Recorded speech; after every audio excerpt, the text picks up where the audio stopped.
My name Alvin Golf. My nickname, OG Boobie Black. My presence alone don't need no introduction. A lot of y'all know my face from the streets, and a lot of y'all know my stories. I was shot 23 times on 3 different occasions. And each time I was shot, motherfucker was trying to take my life. I could have lost my life, but I'm still here. I ain't dead yet. It's time to kill these motherfuckers, ain't no faking. They took my partner, left him dead on the pavement. We about to go to war, bitch, this retaliation. You niggas dead when we find out your location. I came up in a household with my father, but he was in the streets. My daddy, he was in the streets. He was a skilled contract worker. I could still go on porches like on St. Charles Street, Patania Street, Napoleon Avenue. All these are big streets with historical houses on them. And my dad, he worked on those houses when I was a kid. So I remember a lot of times when I used to come from school, I'll go over there with a house where he worked and he always kept on white, kept a paintbrush with a pencil in his motherfucking ear. Everybody knew my pa. See, my daddy, he was a slick motherfucker. My daddy would get a house on the block and have about 6 people working on the house, painting the house and putting wood up, doing every fucking thing. While all the while, it was number the trap house. Cars pulling up every day. They buying weed, crack, coke, everything. In this room right here, that's where my mother gave birth to me. You know what I'm saying? I was born on Marlin Street. Yeah. You dig it? Never was no doctors, no hospitals or nothing like that. You know what I'm saying? I was born here in this house right here. And this is a nice area. You dig what I'm saying? That's where I come up at. There's a little boy. I used to be on this block all day. They had a store on the corner right here. It was called Mr. Brown. And Mr. Brown's store was like the store. That's where the whole hood went at, you know what I'm saying? And my partner, my best friend Nathan, stayed right here. He had a red line bike, and his bike looked better than mine. So one day, Nathan came out with his bike talking shit, and I beat Nathan's ass because I was jealous of him. He had a bike better than mine, like real talk. But there was Mr. Brown's store right here. This like the block that I grew up on. There was Mr. Brown's store right here. They used to vote and everything, and this little black part of this area right here. Mr. Brown had this store right here. If that's Mr. Brown, he had the store right here on this corner. Let me go see something. Come on. And I didn't even know Mr. Brown was still alive, because this was when I was a fucking baby, man. I was a kid. And the guy just told me that this Mr. Brown sitting on the porch. So I'm about to go see. That man right there told me, he said, that Mr. Brown over there. I said, what? I thought you coming back in the neighborhood and buy all this stuff up. Man, I wish I could, but Mr. Brown held his down because he still owned all this property. It was good seeing you, Mr. Brown, man. Y'all love y'all, man. You know, this my grandmother's house. This is where I came up at, on this block right here, these same pavements right here, you know what I'm saying? This is where I once played at, you heard me? Just went seen an old long time friend of my family that took care of me when I was a kid, Mr. Brown. He's still alive, thank God to that, you know, but hey, this what it is, man. Come on, man, I'm gonna bring y'all through some more things in my life, you dig? All right, OG, when my mama died, that's when I got a stepmama that I love so much. Shout out to Juju. Judy, she took care of me from a baby all the way to who I am right now, you know what I'm saying? And then when we stayed in the Magnolia. My name is Judith Lomax, and I'm the mom of Boobie Black. I met Boobie when he was a little baby. I would go to work, and on my lunch hour, me and my girlfriend would go and entertain ourselves, as lack of a better word. And his dad lived across the street. Although the house was so beautiful, I thought that he was working on the house. I didn't know he lived in the house. And Boobie was up in the house as a little baby, but I didn't know that it was a little baby in the house. So his dad eventually asked me for my phone number. I said, I can't give you my number, mister. He said, oh, you playing hard to get, huh? I said, well, maybe so. So I said, give me your number. And that's how it all started. And Boobie was, I met Boobie when he was a little baby to take care of Boobie, because his mom, she had gotten incarcerated, you know, it's the truth. And so that's how me and Boobie interacted, and I was really the only mom that he ever knew. When my mom and his dad got together, Boobie was maybe about 3 months, crawling around 6 months. And he really started calling my mama mama. He's the only one that calls her mama out of all 3 of her children, because he is considered a child as well. And when my dad and my mama got together, I always called her mama. Juju, she lived in the Magnolia, you know what I'm saying? They got together, so fuck. I went to the Magnolia. I stayed on 6th Street and Cloud Street. I stayed in the circle on the 2nd floor. You heard me? They didn't know this. A lot of people from the Magnolia. You can ask them this question, the only way they'll know this if they're originally from back there and they've been back there at the times I was there. I'm talking about throwback shit. They had light poles go through the middle of the courtway, all the way down on the new side. Yeah. And I used to take a fucking inner tube, and I used to be on the 2nd floor, and I'd throw the inner tube and try to see if the inner tube would wrap around one of the fucking barrels, and you know, that was my game. And if I couldn't do it, if it went around, I'd run downstairs, get it, and I'd do it again. You know what I'm saying? So, you know, project living. This Washington and Magnolia, you heard me? This my hood, I'm talking about, this the strip. Look, see this right here? This Washington Avenue. They had a sign right here, which was boat. You heard me? But my grandmother used to stay right here, in this area right here. There was the whole area right here. This where the fuck I was at. I came up on that porch right there. Rest in peace, DD, you heard me? But if you can't go back to your hood, you's a bitch ass nigga. I mean, look at me, look around. I'm in this bitch, you feel me? Why, what's that, nigga? You think I'm in this bitch? And I've been here all my life, man, nigga. You heard me? What's up, baby? You heard me? We come up down the street, we come up around the corner, you heard me? So y'all know what it is, you dig? For years we lived here, and it wasn't easy living here because the streets was just so bad. It was during the era of the heroin era, you know. Boobie had to cross people shooting drugs and shooting each other just to get home from school sometimes in the daytime. But we managed to survive. His dad didn't like the project though. He wanted me out that project, and he didn't stop till he got me out that project. We moved out the Magnolia, moved in the fucking neighborhood, but the Magnolia, that's all I knew. You heard me? And that was like, that's where everything go down at. That's where the bad kids at. That's where fuck that, you heard me? So I went back to that motherfucker and I became a Magnolian. Yeah. I'm gonna be real with you. The Magnolia, only thing we ever birded was athletes, stunners, killers, and real niggas, you feel me? And hustlers. That's what the Magnolia birthed. All this other shit, that shit water well, man. You heard me? We built different.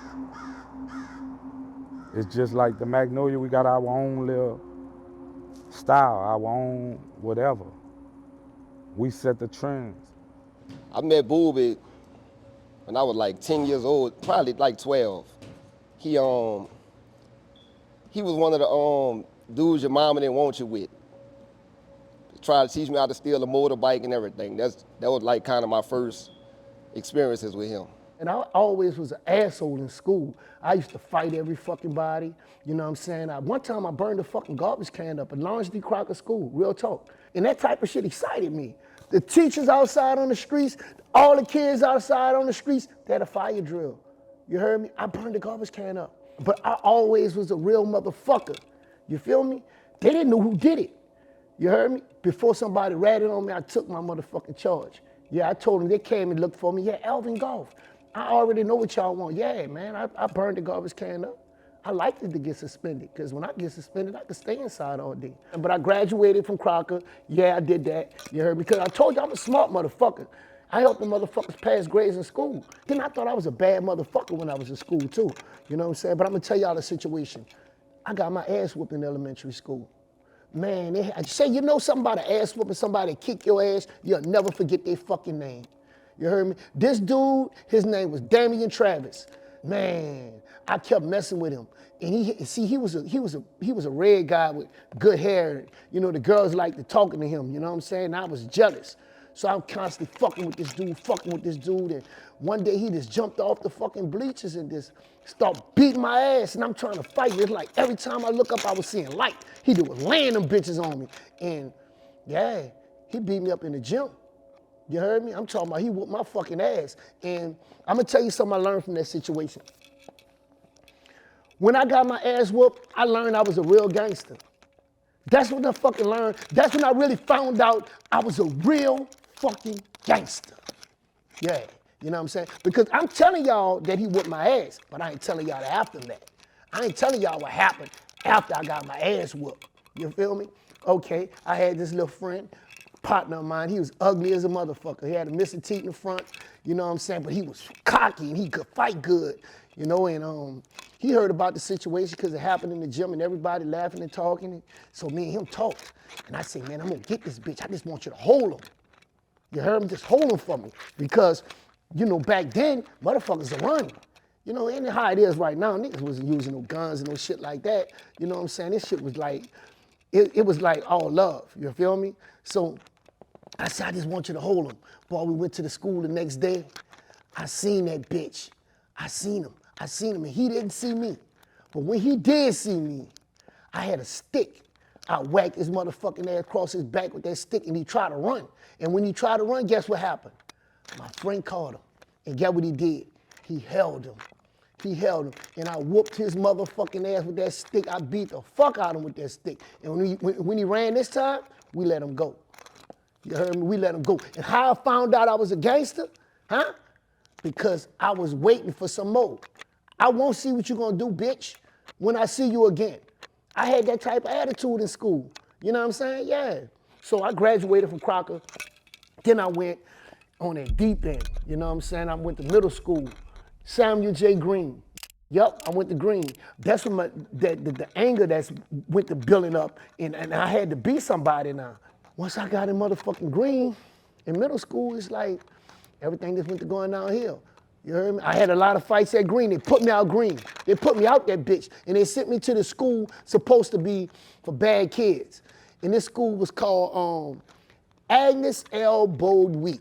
I left Bold Wheat and went to the fucking streets. I was like, fuck school.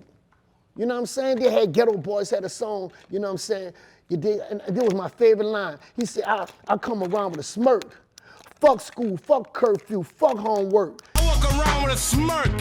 Fuck school, fuck curfew, fuck homework. And that's how I was rocking. Straight up, dog. I didn't give a fuck about no school. You know, and I thought that was cool. Like, nigga ain't going to no school, man. What the fuck? While y'all in school, I'm out here getting pussy and I'm making money. Y'all in school reading a fucking book. I don't give a fuck about the book or the teacher. And fuck the fucking students in the school too.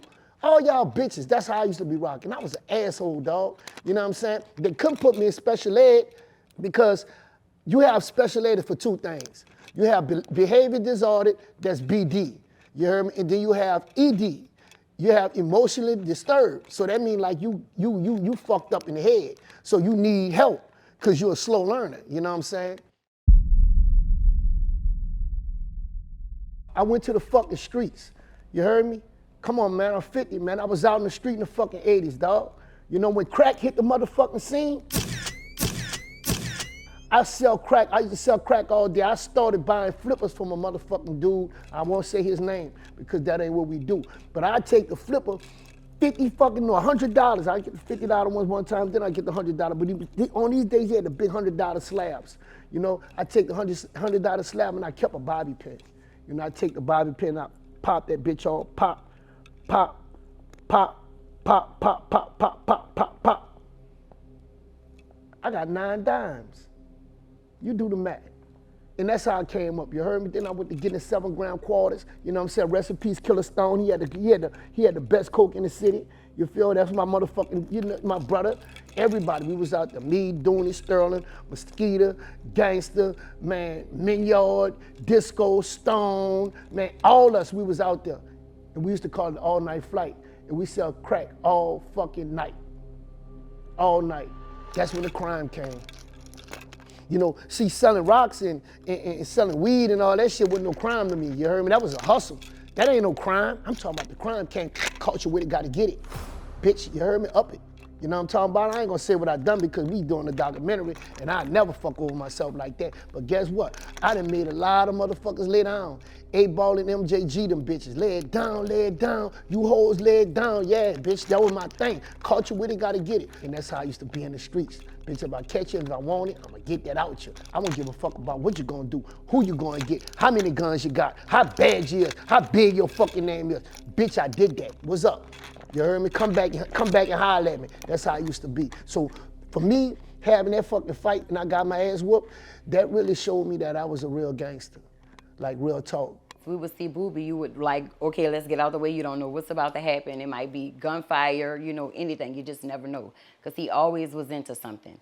So I got out the way and boom, just never seen him after that. Got out the way. You see him, you don't see him. He's gone like a ghost. You see him, you don't see him. Just don't get on his bad side. Most humble and quietest guy you could know. But just don't get on his bad side.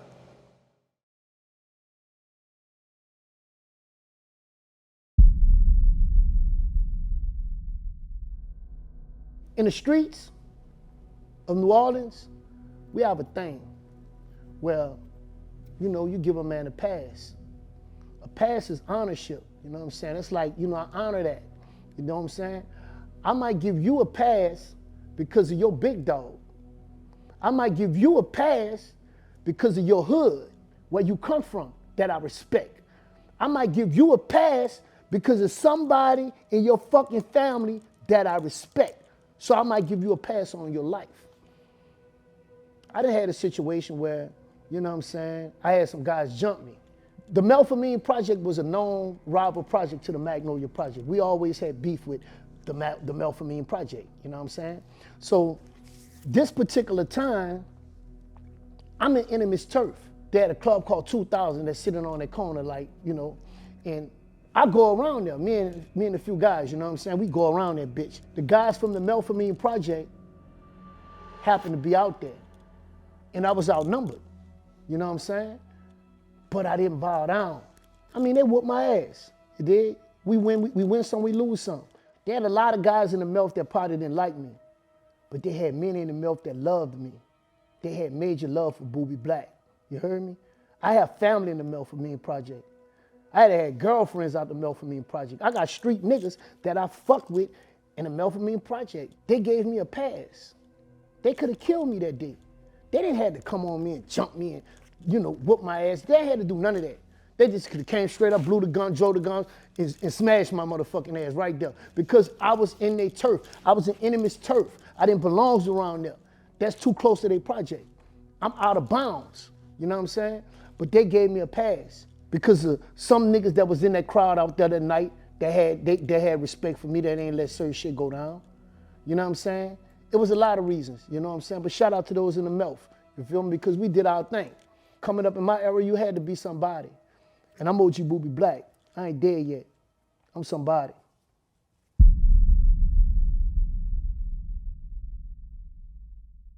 No matter what it was, if we had beef with the other side, we still had a thing. You know, we was family. You feel what I'm saying? Some shit might go down back there where you got to get in the beef with a nigga. It might cause gunplay. But hey, everybody understand it. The soldiers understand it. 2 soldiers that fell out, one of them gonna get killed because they ain't gonna stop till they kill each other. The soldiers understand it. But we wasn't the type that was, you know, call a nigga early in the morning, look, come take a ride with him, bring a nigga down to the river and put something in the back of his head. We wasn't them type of niggas. We didn't kill our own. Nah, we didn't kill our own. You could do the background check of all the old gangsters, all the old killers. You know what I'm saying? You didn't hear nothing about nigga from the Magnolia killing a nigga from the Magnolia. Put your window up, put your window up. I don't want you riding with your window down because they be having a lot of niggas be doing drills and shit around this bitch. Nigga think a nigga coming through the, you know, to try to spin on a nigga or something. And if a motherfucker don't understand what's happening in the streets of New Orleans, there's nowhere in the world that you can live. It's nowhere. I mean, it ain't safe. Nowhere. Once you know these streets, know these motherfuckers. You know what I'm talking about? And I'm in it today, you heard me, just to try to get a youth, you know, the younger generation, an outlook on the shit that I done been through, the shit that I done came through, you know, the shit that I'm going through right now, you know what I'm saying? And let them know that they could do better. They could be a different motherfucker besides OG Boobie Black. They could be somebody else.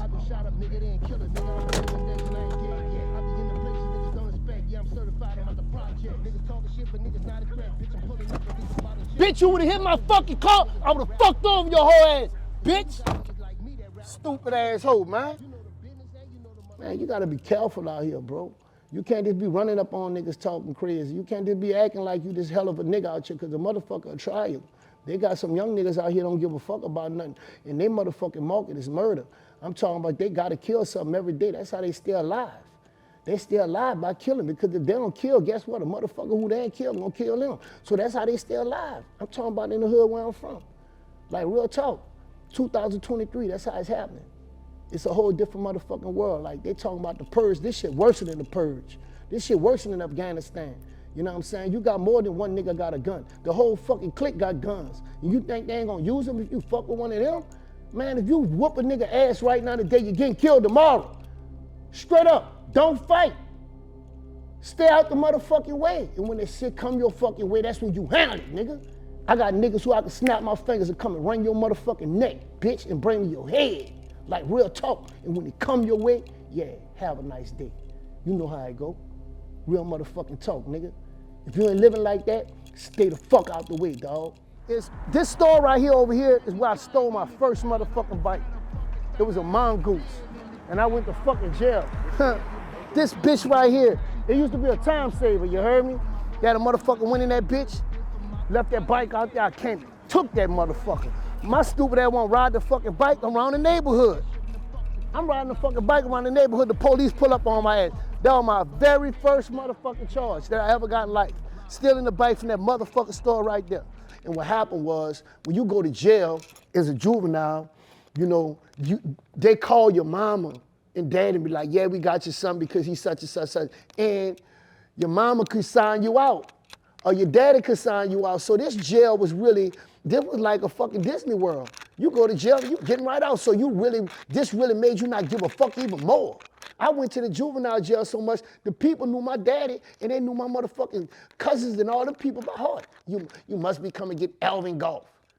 You know what I'm saying? My name is the ring in that bitch. I remember one time, real talk, I went to jail twice in one day. I went to jail that morning, got out of jail. Real talk, no cap, man. Got out of jail, like about 1 o'clock that fucking evening. Daddy went to work. He can't got me on his break. They called him, turned him to jail. He went on his break. He can't pick me up. Got him out of jail. He went back to work. And I went back to the streets, man. They caught me again. Different police, different charge. I walked in that bitch. They said, that ain't Alvin. Yes, that is him. You heard me? A different fucking charge. So what happened was, they had this one judge, it was a black lady. She was a judge, name was Ernestine Gray. You heard me? And this lady right here, you go to her, she shipped your ass upstate. 3 years, LTI. Yeah, that's why I was at LTI. You know what I'm saying? I went to LTI twice. I left for LTI, went home, came back again. And this time, when I came back, they said, nah, he ain't coming on this compound. So they shipped me to the Juvenile Adjustment Center. JAC, that was in Monroe, Louisiana. You know what I'm saying? It was a motherfucking place where you stay in a room 23 hours a day. 23 hours and come out 1 hour to take a shower, use the phone or whatever, get pencil and paper, you know what I'm saying? And even that shit ain't fucking break me, man. That's why I learned how to draw it. I used to be drawing pictures and all type of fucking shit, writing letters, lying my ass on. I'm gonna tell you something about a good letter writing nigga. Any nigga that's a good letter writing ass nigga, he's a good lying motherfucker. Boy, I used to start my letters off like this. I still kind of remember it. Yeah, as this pen meets this paper, I hope it finds you in the best of God's spirit. They're gonna always put God in there. Best of God's spirits. As I lay down and glance out my window and see the sunshine, I think of you. Oh my God, I used to be killing them with them letters. Lying my ass off. I ain't even had no fucking window in my cell to see no fucking sunshine. Bitch don't know that. So you just make a lot of lies up because everybody won't get mail. When they say mail call, you want your name to get called. I call it fan mail. I used to always get fan mail all the time. From going to juvenile jail, to going to adult jail, to going to federal penitentiary, to going to motherfucking adult penitentiary, to going to adult satellite camps. And I went to Richwood, I went to LaSalle, I went to Jonesboro. Man, they say they had this one fucking jailhouse where they say they sent all the bad inmates to. It was called Bossier, Louisiana, that jail there. You know, it's supposed to be real strict. I went to that bitch, it was fun because all the fucking real niggas was in there. All the bad guys, all the niggas that tote knives, all the niggas that jugged the nigga, all the niggas that got the weed, all the niggas shoot the loaded dice, they was there. So that's where the fuck I wanted to be at. I had fun in that motherfucker. Did what they said about me when I was locked up. I just had real niggas that's always did, you know, show me love. You know, niggas send me money, you know, niggas send me pictures. So I had a lot of pictures of a lot of celebrities with me and the celebrities on them, you know. So they said, the warden said this about me. Yeah, we can't keep him out there with the regular inmates because he got influence because of the celebrity, the shit that he is. So we're gonna lock him up. Them stupid motherfuckers didn't realize when they locked me up, that was the best place I could be. I was selling cigarettes in the motherfucking cell block, bitch. I was selling stamps in the cell block. I was selling all kind of shit in the cell block, and I was sending money home. I had motherfuckers having their mom and daddy wire your money to my motherfucking people. You heard me? For shit that, yeah, your son in the cell block, he can't smoke, but I got a pack of bugles. A pack of bugles was considered a kilo. You know what I'm saying? We used to call them keys, you heard me? You know, I got a pack of bugles for your son. You dig? That's $150, ma'am. Yeah, tell your mama that. $150 to the account. I was popping in that bitch. I didn't want to leave the cell block. I was still like 2 years in that bitch. That was like the most exciting time I ever had in jail when I was in the cell block. Cause I had a hallway, and my fucking room was at the back. Cell motherfucking, you had 13 cells, 13 two-man cells. My room was cell 11, right where the motherfucking fan and the television was at. We called it the suite. I learned a lot of shit in there that I wasn't supposed to learn. You dig? I learned how to pimp a hoe. You know what I'm saying? Because I was in a cell with a nigga that was a cold-blooded pimp. That nigga told me some shit about a bitch I never forget. And I used it and it worked. You feel what I'm saying? So I learned a lot of shit in that bitch. You know what I'm talking about? I learned how to kill an alarm system on a car. Don't you know if you take a battery out of a car battery, and you take a skateboard, and you put the battery on the skateboard, and you push it under the car, you can do what you want with that car. The alarm will never go off. You could take a spark plug, one more little slip of game. You could take a spark plug. You know the white stuff that they have on the spark plug? It's white at the top. It's like glass, it's glass. You could take it and you crack that shit on the ground. That same white stuff you're taking in your hand, it could be dust. You could take a windshield, blow it on it, it's gonna shatter. I'm not teaching y'all nothing to do this shit. I'm just telling y'all some shit that I learned in jail. It was my experiences. Jail is not a good place to go because the shit that you don't know, you will know when you leave that bitch. You know, I be hearing a lot of people talking about, yeah, he too bad in school, he too bad, and we're gonna send him to the boot camp, we're gonna send him to the such. No, don't do that. Because if you ever do that, the only thing you're doing is taking that person and turning them to an animal. Everybody wants a friend. And one thing about it, if me and you click-clack and we from two different areas, I'm gonna feel like you my friend, so I'm expose my stories to you. Look, this how you steal a car. You take the screwdriver and you put it in the thing and you pop it. Yeah, you go and you put that. If you don't know how to do that, when you go to jail, you're gonna learn. And when you come out, you're gonna know. And you're gonna build money. You didn't know how to steal cars when you went in jail, now you're at home stealing cars. And that would kind of happen to me. I mean, I didn't know how to auto theft. I didn't know how to fucking rob. I learned that from other motherfuckers. Yeah, man, I remember Don Juan. That's a little soldier, man. I called that motherfucking boy one time, and I'm like, say, bro, I need some new shoes. Go over here by this spot. You know what I'm saying? Rest in peace, Jada. That's my dog. He had a spot out there in little place called All-Star Outfitters. You know what I'm saying? I said, he got these shoes for me. They some creative recreations. You dig? And they, you know, had the patent leather with the leather. There was some fly motherfucking shoes. So Don Juan went over there, got the shoes from him. You dig? I said, wear the shoes and come up here on visit and come see me Saturday with the shoes on. So I was prepared. So I had on some beat up All-Stars. I'm really nervous. I'm nervous as hell. I'm not gonna lie. I never did nothing like that before. So we under the table. We at the table. We like, come on, hurry, switch the shoes. I'm like, come on, the guard just passed. I'm nervous. I'm like, we hurry, switch the shoes under the table. I put them on my feet. He put the dirty All-Stars on. I got up and walked in the visiting room so the officers could see me, because this how you play it. You know what I'm saying? After I changed up, I got up and walked around like I was going to get some water. So if the officers see me, they see me with these shoes on. So I had this when I came in the visiting shed. It's what they thinking. Well, all the while I hurry up and swapped out as soon as my guy came. Then we walk and we go take a picture. And I'm like, I'm really nervous. I'm still nervous.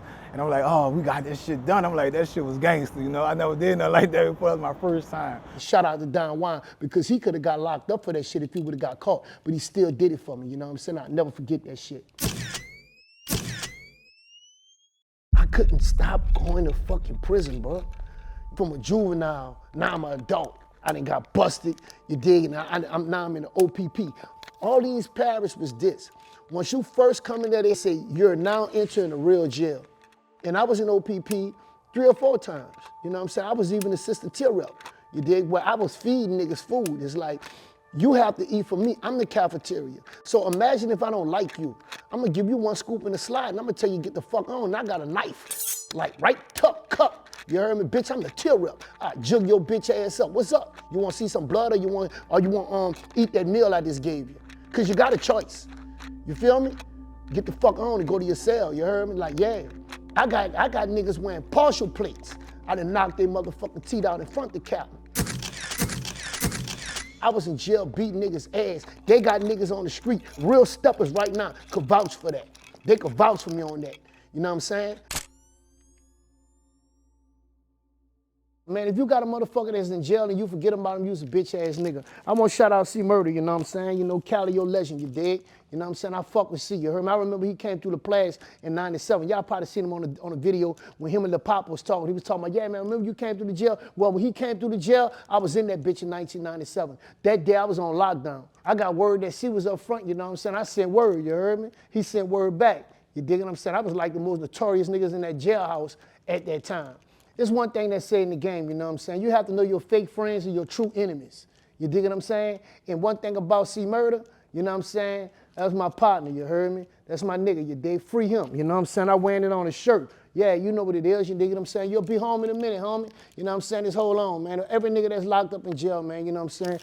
Take the chains off and free my niggas, bro.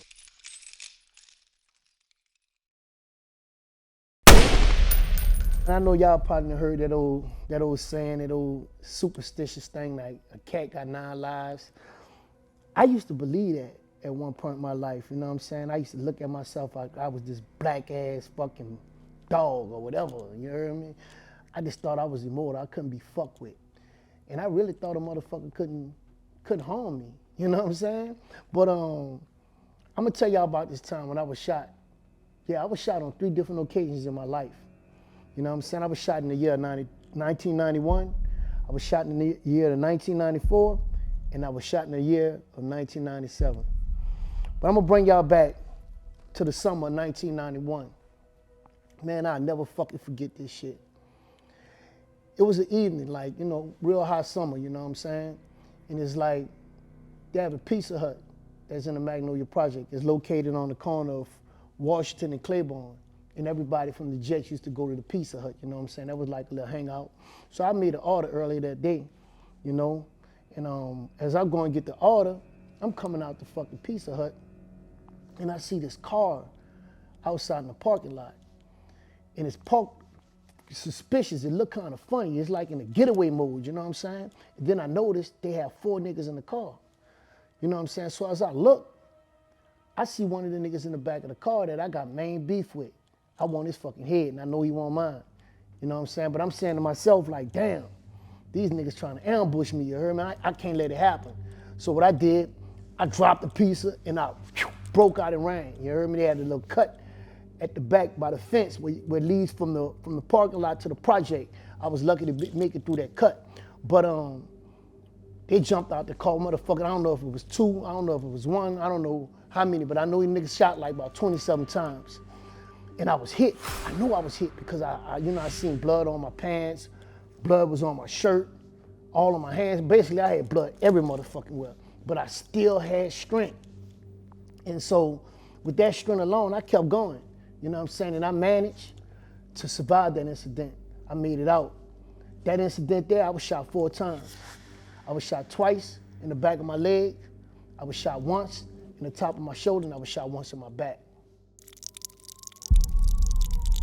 Yeah, let me take y'all back to the year 1994. It was the second time when I got shot. You know what I'm saying? It was like about 3 o'clock in the evening, and they have this one spot in the Magnolia project. It's called a Circle, located on 6th and Clara. That's where everybody hang out at. You're gonna catch the dope dealers, the killers, the fucking jackers, everybody be there, the bitches, everybody's there, you know what I'm saying? So this particular evening, they had a big dice game. In this dice game, it was me, Magnolia, my dog P-Dub, and it was Double Crosser, that's Duck. You know what I'm saying? It's Soldier Slim. May both of them rest in peace. I know y'all probably ran through YouTube and seen Soldier Slim say this clip. He said, if you make it off the porch in the year 1994 and you still out here on the streets, nigga, you a gangster. If a nigga lived past 94 and a nigga was out here off the porch, a nigga a gangster. It was read it in weak. You understand? I wrote it and quoted, nigga. I'm telling you. 1994 was one of the most bloodiest years of the 90s. You know what I'm saying? And the streets could vouch for that. You know, and if you was out here in the streets, you had a name, you had to have a gun, straight up. But back to the situation. So we shooting dice on the porch. We constantly shooting dice, and I just hear somebody from the back say, y'all watch out. And then I hear somebody say, Boobie, Boobie, watch out. So I turned around and I looked. When I turned around, it was one of my ops, you know what I'm saying? Another dude that was trying to get at me. We trying to get at each other. We got beef, you know what I'm saying? But he got the upper hand. He got an AK-47, you know what I'm saying? I got the Mac 11 on me, but I can't draw. You heard me? So he hit, boom, first shot, hit me in my legs, boom, I hit the ground. But let me tell y'all something. We had a thing that me and my niggas coming up, you heard me? That when you get your man, you catch that bitch and you shoot him in his motherfucking legs. You feel me? Once he hit the ground, you stand over his motherfucking ass. You shoot him in his face and make sure you the last person you ever see in his life. You don't stop shooting. You decorate that bitch. You knock all his motherfucking face off. You dig? Make sure he have a closed casket. That when you done your work. That's how me and my niggas came up. You dig? So as this motherfucking nigga shooting, I feel the bullets hit me. They hit me in my chest. They hit me in my fucking arm, my leg. Them bitches hit me every fucking where. So I said to myself, man, Boobie, you can't go out like this and let no nigga kill you out like this, dog. I up the Mac. And if you know, let me tell y'all something. A Mac 11 have a short barrel. An AK-47 have a long barrel. So the impact of the noise of the Mac is way much louder than the impact of the AK-47 sound. That's one to grown. So I up with the Mac and I hit. Boom! It's like when I hit one time, I shook the whole courtway. The niggas got scared and broke out and ran. Saved my life because they was coming for me. They was coming to stand over me and dog me. But the Mac kept me here. They stood over Boobie. And they shot Boobie 18 times. So I'm on the ground. I'm in a big ass fucking pool of blood. And the only thing I smell in the atmosphere is gun smoke. Gun smoke is like I'm in a shooting range. It's like the day of the 4th of July. It's like the day of New Year's when the kids popping fireworks. The whole courtway, there was gun smoke.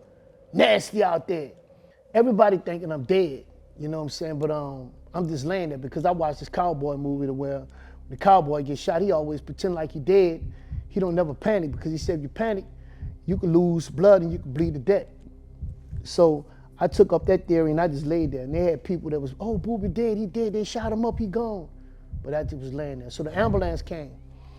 Ambulance came, pick me up, you know what I'm saying? Man, guess what? The bitch ass fucking police from NOPD, this bitch asked me. He said, man, what happened to you? Tell me who did it.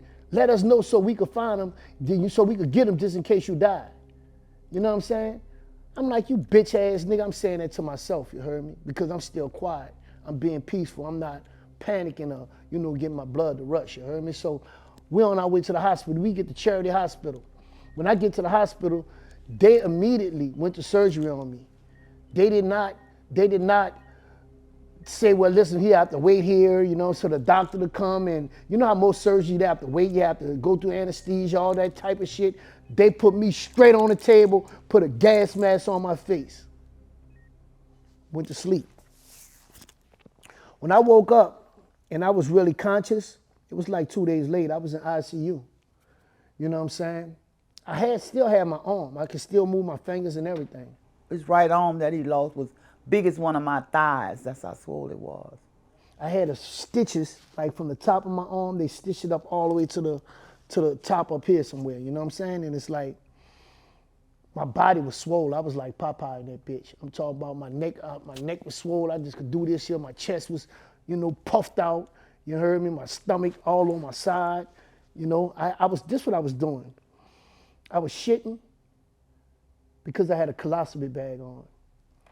I was spitting the cold out of my body. I couldn't do that because if I'd done that, I'd take a chance of popping or breaking something that was inside of me that was already sewed up. So they have this thing called a mucus fistula. It slides the mucus out of you. You know what I'm saying? So I was shitting with the colostomy bag. I was spitting with the mucus fistula, and I had a urinary, a fucking tube in my dick. So I was shitting, spitting, and pissing at the same fucking time. I didn't have no control of myself. I thought that I was going to lose him. I remember vividly walking into the hospital and seeing him lying on the hospital bed. I thought he was gone. Only thing I could do is just look at the motherfucking machine, just jumping up. Doop, doop, doop.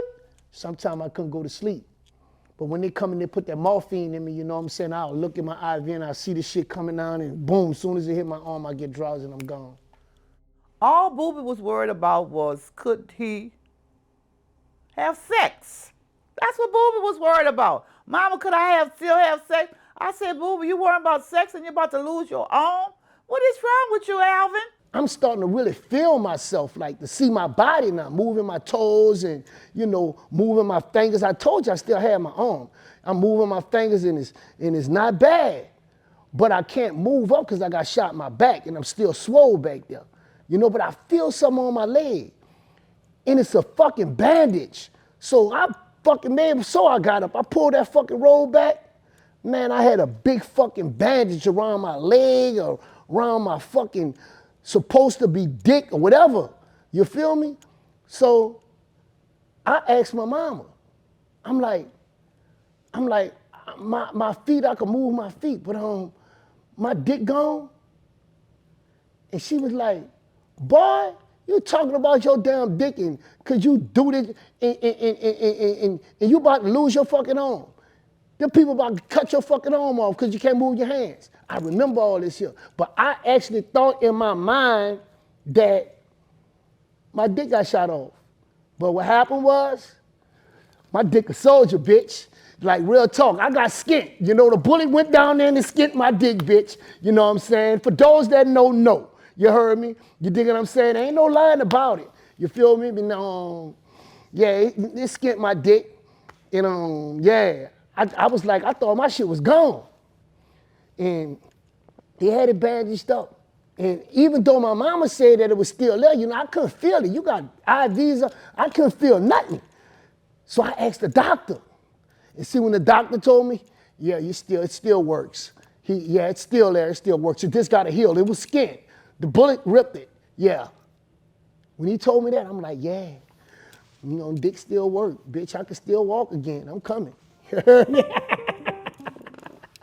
I went through a lot of fucking pain, you know what I'm saying? And tell y'all about when my arm got amputated. They have this thing where you can't eat after 12 o'clock in the hospital. So it's called anesthesia. And it's like, you know when you're about to go to surgery because you have anesthesia. You know what I'm saying? They'll put a clip before the front of your bed. So this particular night, they're like, yeah, golf, you can't eat because you got surgery in the morning, But I've been had so many fucking surgeries that I'm just cool. I'm just thinking it's just a regular surgery, you know? So bam, I ain't eating nothing that night. They got me like 5 o'clock in the morning, you know, went to surgery. This is the last thing I remember. They put me to sleep. I woke up the next morning, I'm in Charity Hospital, laying in the bed. I'm just normal, you know? And something just don't feel right. Something don't feel right. Now, we can't have visitors that are stay all night, so visitors to come early in the morning, like 7, 8 o'clock. So I still ain't get no information. I still don't know my fucking arm gone. I don't fucking know them bitches didn't cut my fucking arm off. I do not know they amputated my arm, bro. So something feeling funny. So as I get up and I get position to move myself, I look and I feel my fucking arm is amputated. I got a big bandage in the shortest of the arm, and I just got one hand. I didn't know what the fuck was going on. But you know what? I did like that cowboy did in that motherfucking movie. I didn't panic. I didn't fucking panic because I still got life. You know what I'm saying? So when the doctors come, and they come around my bed, you know how they come and they come check on you, and after they did their work, they come and see how they work turned out. You know, so they came around the bed, and the main doctor told me, he said, yeah, we had to amputate your arm because, you know, we seen the trace of gangrene. And the gangrene was coming from the bottom of your arm. And if that were the cause to get in your bloodstream, it would have been all over your body and it could have killed you. So when we amputated your arm, we did a good thing for you. Don't never in life believe what a motherfucker tell you. Because if you believe what they tell you, you're hypnotized. The doctor told me, he said, you ain't gonna have no leg. We gotta amputate your leg. Because we see that your leg is the kneecap is not functioning right, and you can't move it, and you can't do this, that, and the third. But all the while, I can move my leg. I just lay in the bed when y'all come here full of the dope. I got a soldier rag around my motherfucking head. Ask anybody when they came to the hospital and seen me in 94. They done had fights at the hospital behind me. They done had all type of motherfucking doctors got cursed out behind me because I was ignorant in that bitch. You heard me? Then they had niggas that bumped into each other, had beef in that bitch behind me. You know what I'm saying? I can pull off my clothes right now, but I don't want to be disrespectful. I got a big dick, and I don't want nobody to feel played, you know? So I'm going to keep it on, but I'll tell y'all. I have basically a hole in my leg right here. You know what I'm saying? And the way the hole look right now is real ugly. So you could imagine when I got shot how big it was. My leg looked like a fucking balloon. But when the doctor told me that, I said, man, I'm not about to be walking sideways. A fucking amputated leg and an amputated arm? Nigga, I'm gonna be all balanced like a motherfucker. My left leg gone and my right arm gone. What the fuck? So they had these shoes these slippers called Daniel Greens, you know what I'm saying? My daddy had brought them up there to me. Shout out to Alvin Martin, rest in peace. He was a great man. He taught me a lot. I used to put the Daniel Greens on, and me and my daddy used to walk the hall like every day, like 2-3 times a day. We walking and we constantly walking and we constantly walking. You know what I'm saying? I'm exercising my leg because my leg don't feel like it need to be fucking gone. I can still feel my leg good. I can still move that bitch. Shit like that. It just was a lot of pain. So what I did, I exercised myself. My own therapy. Real talk. It got to a point to where I was able to walk without my daddy. I could have my roller with the IV on it, and I could walk, you know what I'm saying, the hallway. And I'm messy. I like to walk the hallway. I got the camouflage rag around my head. I'm going in the nigga room. You know, bitch, what's happening? You know what I'm saying? I'm fucking with people. Bitch, what you got to eat in this bitch? You know what I mean? I'm walking around that bitch. I'm shot, but hey, I can't go back and not be shot. Bitch, it didn't happen. I'm not about to hold on life. I'm still who I am. So, yeah, man. The doctors came up there like a week later, or the week or two later, you know what I'm saying, and told me that it was like, your leg is looking better. Because the tissue is growing, the muscle is growing back. We're gonna take you to and have an x-ray. So what the bitches did, they told me they would take me to x-ray, but they would take me to anesthesia to have surgery on me. Now, was they gonna amputate my leg or was they not? They was doing something. So you know what I did? I had these motherfucking cereal called Fruit Loops. Yep, y'all know what Fruit Loops is. And I had my bowl in that bitch. You know what I'm saying? They don't want you to drink no milk. That's the worst thing you can do if you're going to surgery. So, you know what I'm saying? I got the motherfucking Fruit Loops, and I got the milk, and I ate me about 3 bowls of Fruit Loops, and I let the nurse know, yeah, I ate some Fruit Loops. You know what I'm saying? They have some sugar in the cafeteria. Mr. Goff, you know you wasn't supposed to eat. You got anesthesia in the morning. No, I don't. I ain't going to that shit. Tell that doctor I said, fuck him. I still got my fucking leg. I done kicked niggas in the ass with the same leg, and that bitch told me that he was gonna have to amputate my leg. But I didn't go to anesthesia, bitch, and I still got my leg right now today. You feel me? I ain't dead yet, man. I got a lot more shit to say. 424 people were murdered in the year 1994, setting a record high number in the Big Easy. Third time I got shot. Never forget this shit either, bro. They been trying to kill me, man. This was the year 1997. I was in the 12th ward. They had a spot called the Other Place. It's a ballroom, you know what I'm saying, where everybody get it in there. It's located on the block of Fusha in Saratoga. So me, I'm out there, you know what I'm saying, every day I'm getting fucking money. You know what I'm saying? That's when the crack was booming. You feel me? I got the $50 slabs. I got the $100 slabs. You know what I'm saying? I got the 7-gram rocked up quarters. You dig what I'm saying? They come and get them $250. I'm bumping every day. Every morning I'm out there. And the police used to always come around there. They want to search motherfuckers, get on the wall and all this fucking shit. So I had my gun always under the house. You dig what I'm saying? And I always clean my fingerprints off the gun. I never hold a gun with my fingerprints on it, because if they was the girl was search and find the gun, they can't say it's mine because my fingerprints ain't on it. You know what I'm saying? It's just a gun. Niggas know what it is. Niggas know the area hot. Get the fuck off around there. They had a fucking car pull up. But the way the car pulled up, it pulled directly to me. So I looked in the fucking window and I see a nigga with a ski mask on holding a gun. So I said to myself, this is a fucking hit. I know that area because I came up around there as a young nigga, you heard me? So I broke and ran down Saratoga Street. Nigga shot like about 6 or 7 times. I knew I was hit again. I seen blood in my arm, you know what I'm saying? Going down my motherfucking pants and all that shit, but I managed to get away. Ran through the motherfucking alley, hopped the fence and come out on Louisiana Avenue, you know what I'm saying? That time, I was lucky because if I was looking at another direction, they would immediately jumped out on me and killed me, bro. My gun was under the house, you know what I'm saying? But I managed to look, because I'm a street nigga, and I pay attention to everything that goes on around me. You know what I'm saying? So when I seen the car, this bitch not going, oh no, it never saved my life. And on that incident, I was shot only one time.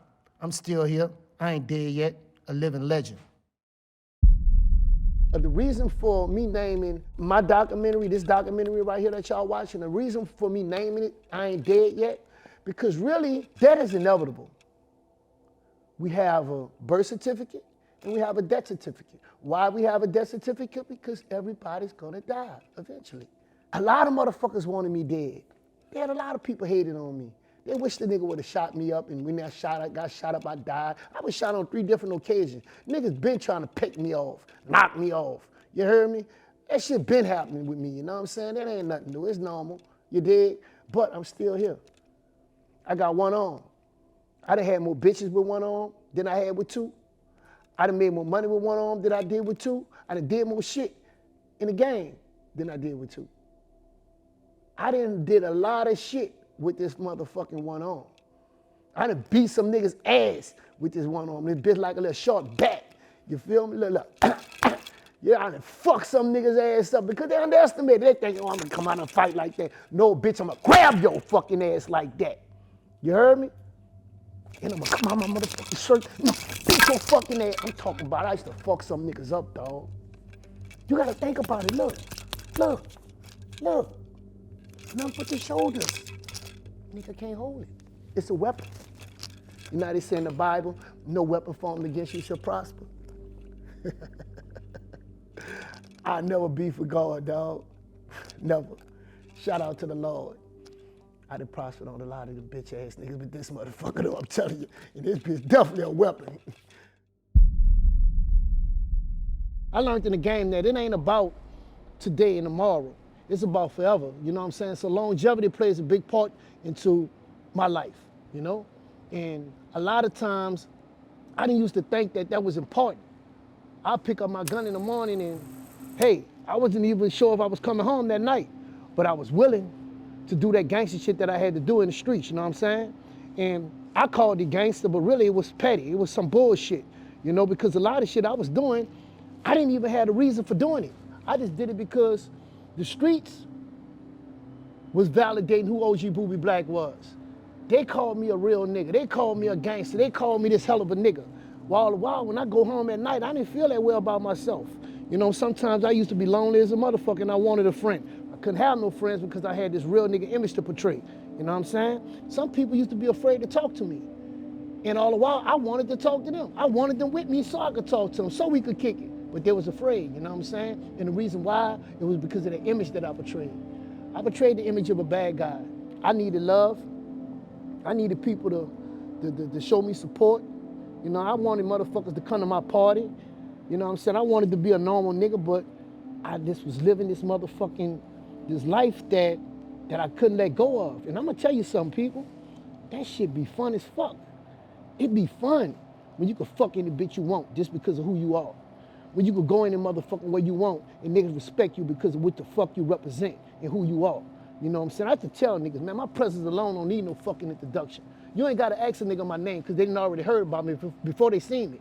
You know what I'm saying? It was because of the shit that I used to do. You know what I'm saying? And the shit that I used to do, it ain't had no meaning behind it. And there was a lot of bullshit. Bullshit. I mean, fucking with people, you know what I'm saying? For no reason. Just because this is something that I wanted to do.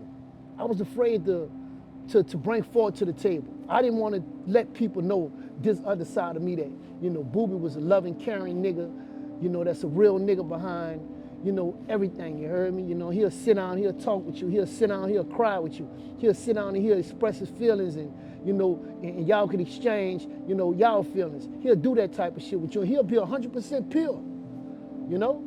But I kept that behind a motherfucking locked door.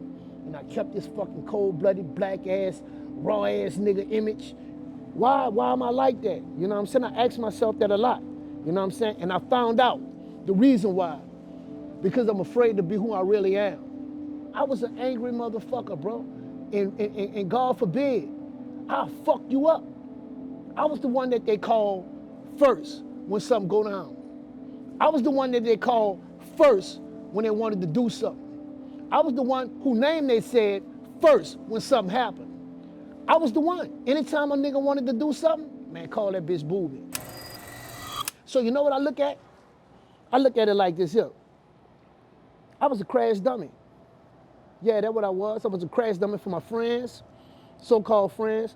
I was a crash dummy for them hoes, so-called ones that said that they love me.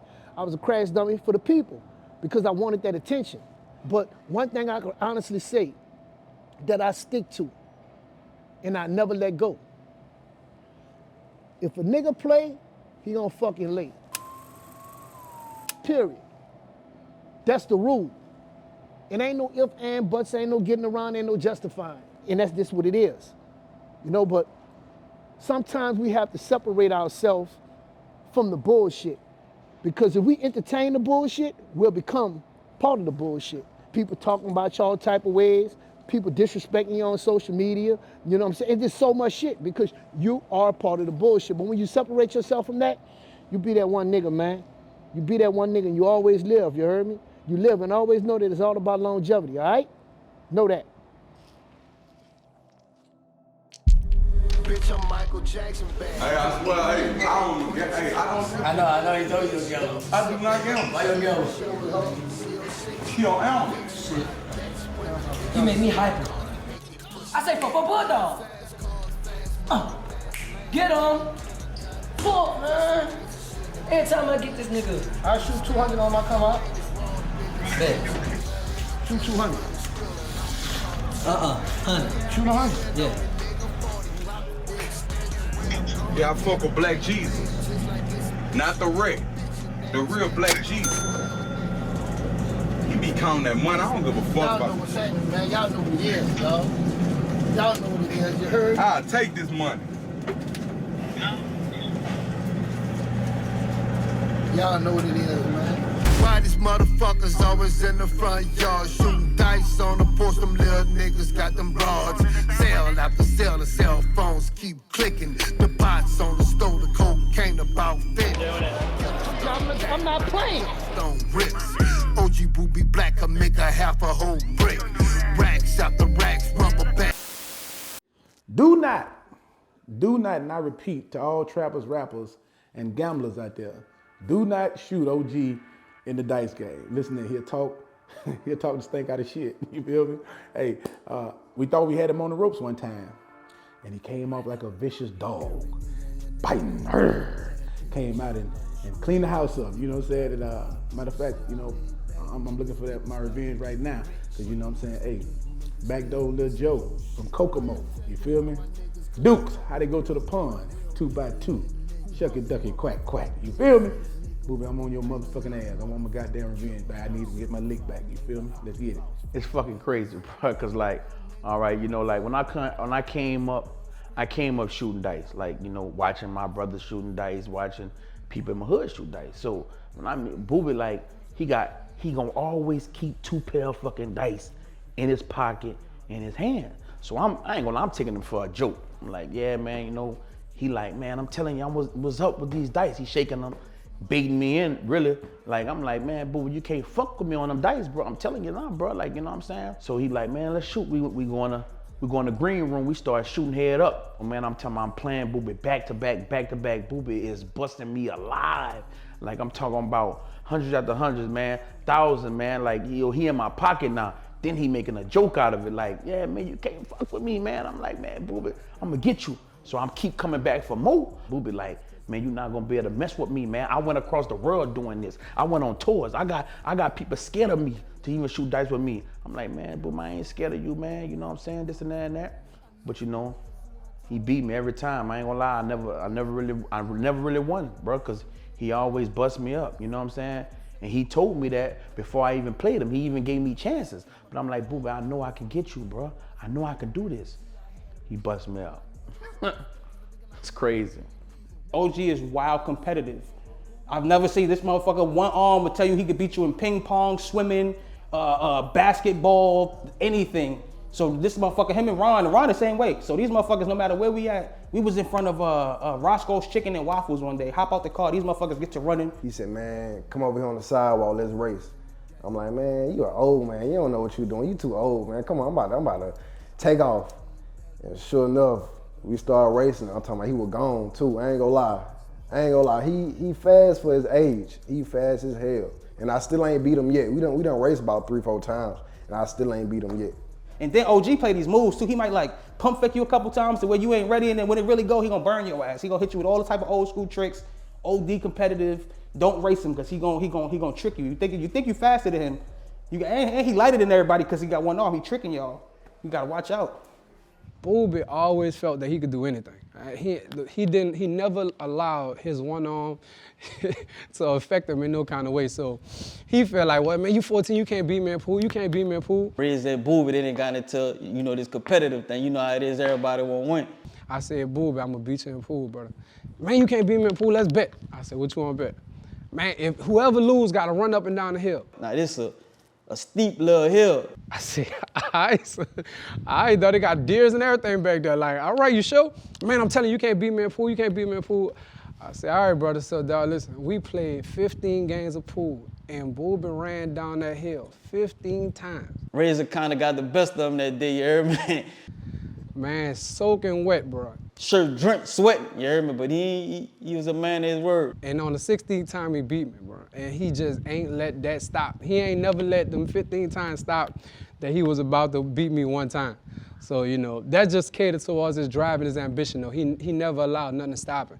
And even if it didn't seem like he was gonna get it done, that nigga figured out a way. And every time I run down the hill, I was rushing to get back up that motherfucker, to get the Razor motherfucking ass. I just had to beat him, bro, because he was too young.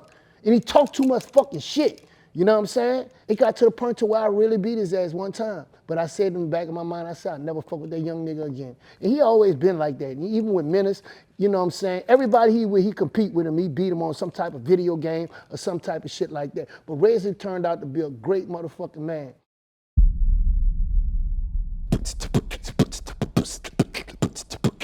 I was a cold-blooded beatboxer. So they always had these dudes that niggas come and say, Boobie, man, here, man, give me a beat. And I'll come, and they'll start rapping. So I looked at myself, I'm the hot motherfucking, I'm the radio dude. I'm listening to them rap, so say I fucking start rapping too. So I put my own beats down and I started making my own raps. And I had that as a secret. back in the G, this happened about a decade and a half ago. You know, Gates was like, man, come on, man, I'm gonna put you on the road with us and blah, blah, blah, blah, blah, you handle the merchandise. You know I'm a loyal nigga, you heard me? So yeah, man, he gonna take a gangster from the streets, put him on the merchandise and yeah, you dig? Gates knew I used to sell shirts. So if anybody know me, when I first started off with BWA, I used to sell merchandise. If you seen me, as soon as you come in the show, you seen OG Boobie Black right there with the shirts, the sweaters, the hoodies, all that. That's what I did. One thing led to another, you know what I'm saying? Y'all probably remember Kevin Gates making a song about me, the OG Bobby Johnson remix. You know what I'm saying? What they say, OG Bobby Johnson. OG Bobby Johnson. He made a song about me called OG Boobie Black. And he's like, Boobie Black rep the Magnolia Projects. Boobie Black rep the Magnolia Projects. OG Boobie Black. OG Boobie Black. OG Boobie Black. From one time on to another time, I used to be in the studio with him. I'm like, man, let me get it in. And he's like, man, you go in there and you do your shank. And I used to make all type of different songs. I used to constantly make music, make mixtapes, all types of shit like that. It was fun for me. Shit, I remember this one time, Drake and Kevin sent me to work with Boobie in the studio, and we were working on this one song, and everything was going viral on Instagram back then. Rappers was singing and vice versa, and auto-tune was going crazy. So I tried to get Boobie to do some singing. I didn't know nothing about auto-tunes and none of that shit, you heard me? John said this is what I should do, you know what I'm saying? So I followed this lead. Now, y'all who know Boobie, he's a straight bar for bar rapper. So I hit him with the auto-tune one time, and I kid you not, man, he was hating that process, but he held it in. He didn't complain once until after like 90 takes. Then he hit me, and he said, man, fuck all this shit. I don't need to do no auto-tune, all this singing bullshit. Who need this shit? And I'll never forget that, but he stuck it out with me. He went all the way. He went all the way. Kevin came in the studio, me, him, Beanie Siegel made a song together, one of the rawest songs. Now it's about to get gangster. Now it's about to get gangster. A nigga gangster and he grew up selling raw. Mama know my mama not. You know what I'm saying? Yeah, we put that bitch down. My nigga gangster and we grew up selling raw. Mama know my mama, now we go to war. When we go in the studio, it's like a celebration. We just vibing and having a great time. So it's nostalgic. We just go in there and reminisce about experiences and past events, and that's what it is. We get in there and make magic every time.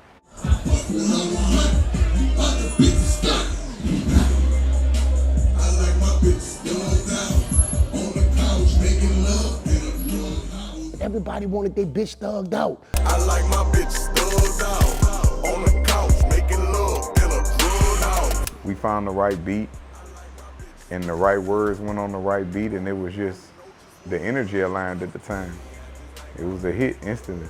I had a punchline on that bitch that was so hard. All the ladies like, when I say flights taking off, she'll butt you local bitches. Flights taking off, she'll butt them local bitches. That's like, you know, she up there, you bitches local. You know what I'm saying? And you know, Thugged Out was like a great project that me and Kevin did. You know, then we had Click House.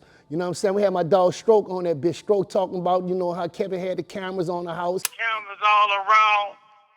Bitch like looking like Crenshaw. You know, motherfuckers must have thought it was a bullshit, like Gates was lying. No, bitch. You know, you got real street niggas talking about, yeah, he had cameras on the house all around. You know, dope fiends coming back and forward all day and all night. His trap house was jumping. So, you know, we talking about it. Click House going fucking crazy. My Click House goes stupid. My Click House goes stupid. You know, so we made a song about that. We had to represent, you dig? And then we have this other song that me and Kevin made, Say.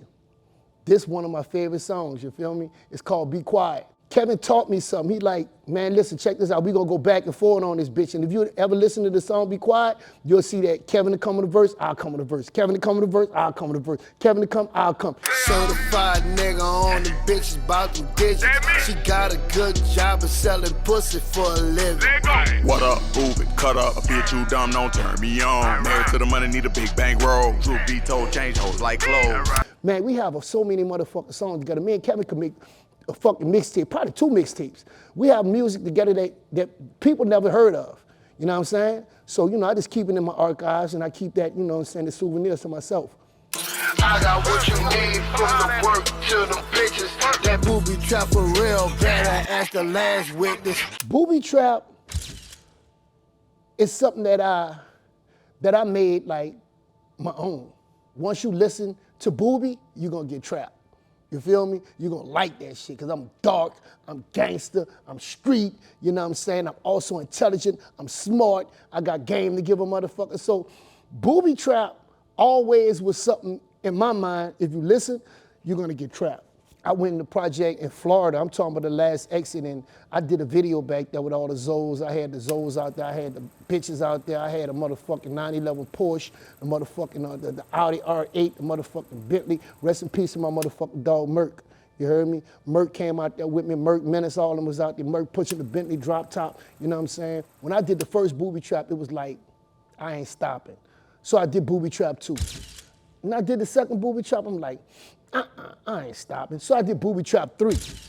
And I'm from the 3rd ward. So I look at it like nothing is higher, nothing is bigger than the 3. So I'm not down to do Boobie Trap 4, 5, 6, 7, nah. 3, nothing is bigger than the 3. So I did Boobie Trap 3. Then I come back with a shocker. I did Boobie Trap 3 Reloaded. That was one of my favorite ones. We took the songs from the 3, put them on there, and then we revamped them with new beats and new features. Then after the Boobie Trap 3 Reloaded, I come with Black Jesus. The reason why Black Jesus was so dear to me and it's still my favorite, because I did every song on Black Jesus by myself. No features.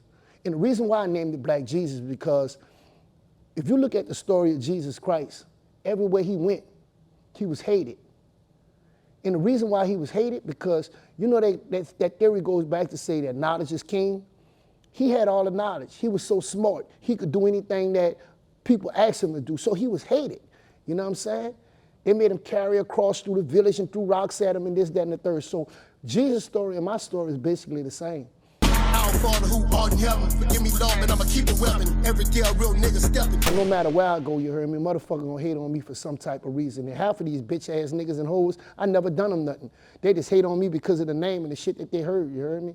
And they don't have no reason to hate. You know, and they would, oh, that nigga think he bad. I don't think I'm bad, I know what the fuck I am. Then after Black Jesus, I had to give him another one, which was my last and final. OG Boobie Black presents Alvin. And the reason why I named it Alvin, because my name's Alvin, and Alvin is the truth. You know, so I had to tell people about a lot of things that I was going through, so I exposed a lot of things about myself on Alvin. So y'all go back and y'all listen to Alvin, and you'll get a whole motherfucking definition of OG Boobie Black. Alvin was another one of my favorites, and I was there for majority of the sessions. A lot of work put into it. If you listen to all of them, they all tell a story from track 1 to the end, leading into the next project. And a lot of these guys ain't never charged me for no feature. You know, on the strength I'm an OG, and on the strength they heard about my stories, and the strength they know me, they was honored to do shit with me, like, you know. OG, Boobie, Blizzak, real nigga. Hey, let me tell you something. Kevin was in jail, you know what I'm saying? And they had a situation where Dolph had something going on in Orlando, and I was living in Orlando, you know what I'm saying? We had Jordan Spencer, you had Eden Spencer. Shout out to those boys, you know what I'm saying? The brothers that shooting the motherfucking films. Jordan the one that actually hooked it up, you know what I'm saying? But Dolph fucked with me. So Jordan like, man, OG trying to holler at you, and you know, sure enough, that nigga Dolph got on the phone, man, what up, what it do? I'm coming to Orlando tonight. I'm like, you coming to Orlando tonight, you gonna fuck with me, period. You heard me? They know how I roll, you know what I'm saying? So I went to Dolph's show, went to the show, after the show, no hesitation, straight to the studio. We didn't know what we was gonna make. We didn't know nothing about it. I had a song with an open verse, you know what I'm saying? You dig, it was called Guap. I be getting that guap. I be getting that guap. I be getting that guap, you heard me? Put Dolph on that bitch, it was history. Yeah, this shit hard. This shit hard. What we just I ain't spending no fake shit. You know what I'm saying? Free Kevin Gates. As soon as he left the studio, you know what I'm saying? Free Kevin Gates. And we always fuck with Dolph. Dolph real nigga, you know what I'm saying? Moneybag Yo, it was nothing but a phone call to him. Like, say, yo, man, I need a feature. All right, dog. Bitch, I'm OG Boobie Black. I got that homicide flow. I be getting to the bag, hold with money bag, yo. I poured a deuce in a cran mango, broke them whips out like I'm Django. Got them hitters, they on set, go ready to blitz you when I say so. I'm on a block with some OGs. Shout out to Moneybag Yo. He didn't give me a motherfucking hassle on nothing. He did the feature for free for me, you understand what I'm saying? And he did the video for free for me. He was like, man, that's OG, I gotta do something for him. You know what I'm saying? That's my word, and he did it. You know what I'm saying? I respect that shit. Black Zach, you dig? Same thing, phone call. You dig? Black Youngster. I wanted to do a video with him, and Youngster was talking about like, yeah, man, you come to California, we gonna get us a van, a black van, and we gonna ride that bitch around and be jumping out on motherfuckers and do the video like that. I'm like, fuck it right, motherfucker. That's how we gonna rock. But we never bumped heads to where we got the black van in California, but we did the song. I sent him the song, he sent it right back. And like I said, these guys got respect for me because of who I am. I never was the type to portray to try to be an OG. I am an OG. You heard me? You can ask your homeboy about me and he gonna tell you, like, yeah, man, dude, like, yeah, you know? And I'm not gonna sit here and just talk about the guys that y'all know. You heard me? I'm gonna also talk about the guys that y'all might not know about, you know what I'm saying? Like the Nino Calvins, you heard me? Calio Bub, you know what I'm saying? Willa Boy, you know, I could go on and fucking on and on and on and on. I mean, the average person from New Orleans that was in a rap game when I was doing my shit, there'll be a bitch ass nigga if they tell you they ain't never do a feature with me. You know why? Because every person that came my way, I honored that. Like, man, you hollered at me to do a feature with me. At one time, I remember motherfuckers ain't even want to be around me, ain't even like me. They was afraid of me. So for me to have somebody give a call like, say, OG, man, why don't you get on my mixtape? It was an honor.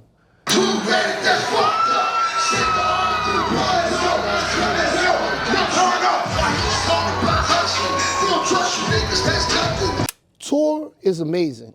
Every day that you wake up, you're gonna be in another state. You know what I'm saying? So I done went to multiple states in the United States. In every state that I went in, I opened up for Kevin. You know what I'm saying? I opened up with my music. And you gotta think about it. They're waiting to see Kevin. So when I come out, they know I'm a BWA affiliate. I had shit lit, you know? And it's a feeling that I can't explain because you have so many people under control. They're under your control. And one thing about me, I'm the type of person, I'ma always deal with the audience. If I'm in Mexico, I'ma talk shit. I see a lot of Mexican motherfuckers out there. I know y'all smoking that weed. They go crazy. You know what I'm saying? If I'm in a place like Iowa or some shit, I know they got a lot of white people up there. I see y'all motherfuckers out there. Wait, hold on. Stop, DJ. I see a lot of white motherfuckers in this bitch and they, you know. So I always control the crowd, you know? And it's like, that shit is like, you the boss. You the king. You over everything. And that's the type of feeling I used to have. And sometimes I remember, man, I used to get off the stage and I used to go in the room, bro, in the green room, and I get on my knees and I start praying, bro, and I thank God for giving me the opportunity that he gave me to have the experiences that I had. You know what I'm saying? That's how I used to feel. Sometimes I used to get off stage, I had to have chill bumps on me. You know what I'm saying? I'd be like, man, I went out there and I rocked that bitch. And then as soon as I come off stage, my team will be right there. Oh yeah, OG nigga, you did your shit. You know what I'm saying? I always uproared the crowd before Kevin come out. You know what I'm saying? Y'all motherfuckers ready for Kevin Gates? Okay, let me hear y'all say Kevin Gates. Kevin Gates, they go crazy.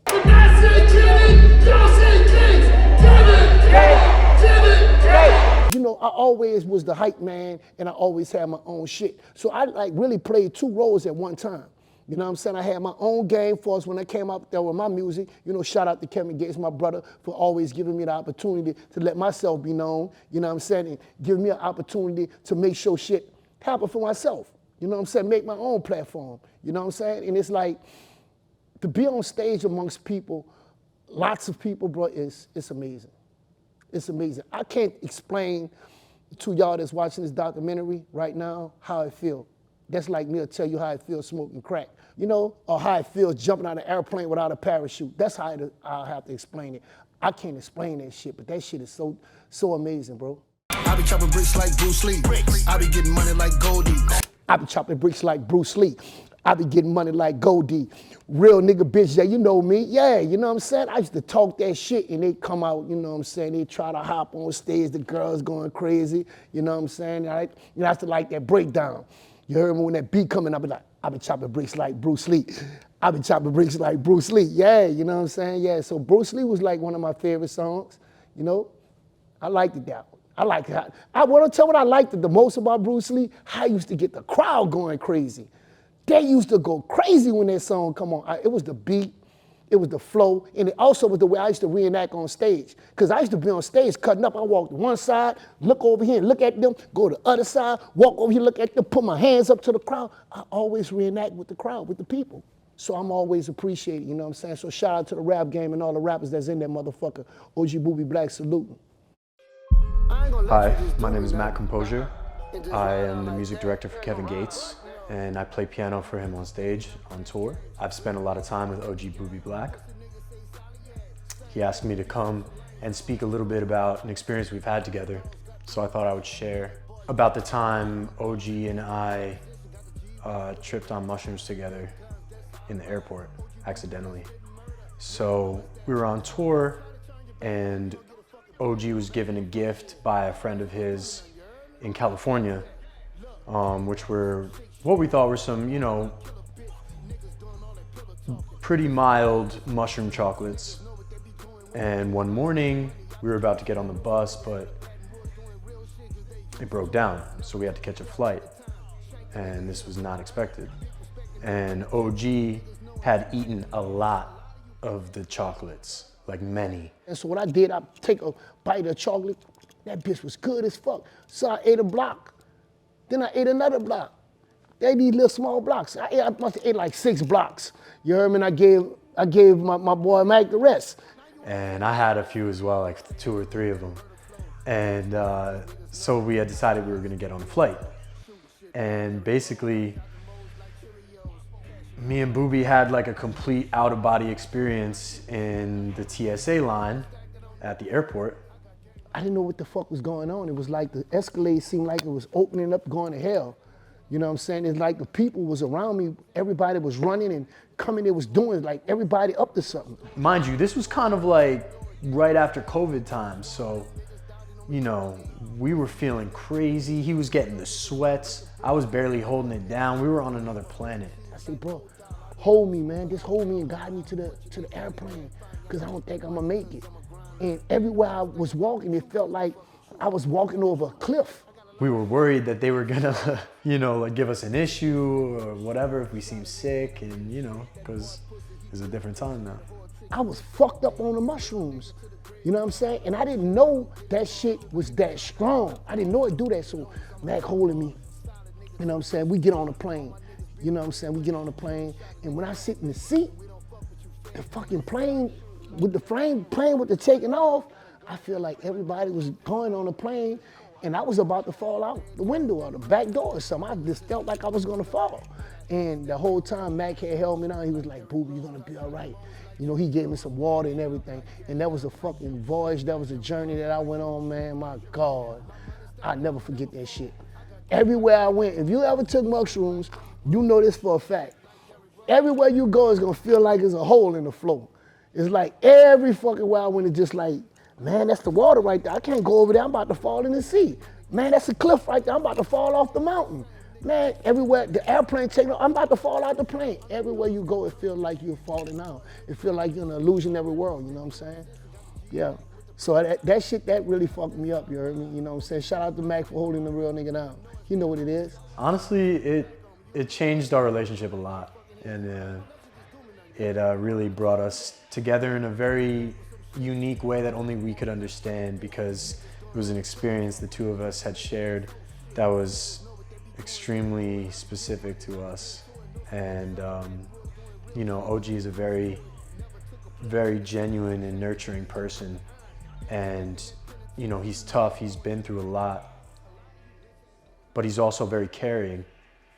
And in moments like that, we really see who people are when we are our most vulnerable. And that was a time that really solidified our bond and just showed me, you know, the care and you know, the steadfastness that he's capable of. So I felt like I had to share that with everybody. About to hit the show. Peace. I'm on St. Charles Street right now, on one of the historic streetcars, you know what I'm saying? As a kid, I used to be going to Alderman Park, fishing and doing all type of stuff. Matter of fact, some of these houses I didn't actually burglarize. We used to be pulling off a lot of acts. I'm talking about crazy acts, stealing cars, pulling off, I ain't gonna say what it was we pulled off because some cases never closed, but we used to do a lot in that 12 wall, you heard me? I'm gonna tell you the truth, when I came up, I used to be playing the racist game, you know what I'm saying? Like, catch a white boy and beat him up and all that type of shit. They have people from all over the world, come down to New Orleans just to ride on the streetcar. A lot of people call them a trolley car. But as you can see, the streetcar, they got filled up, and that's what they normally do. They pack motherfuckers on here like sardines. When Hurricane Katrina came through, a lot of things in Canal Street was swiped out. It was all messed up. So for those of you that come to New Orleans that don't know this, it's different streetcars. You have the original streetcars and you have the brand new streetcars. And the brand new streetcars are the ones that's on Canal Street. The original ones, where you want to get that real culture from, is going to be the ones that's on St. Charles. No matter what you're doing, it could go down because New Orleans is full of a lot of grimy motherfuckers. The curiosity of the cat killed the cat, but the satisfaction of the motherfucker brought him back, you heard me? Don't forget that.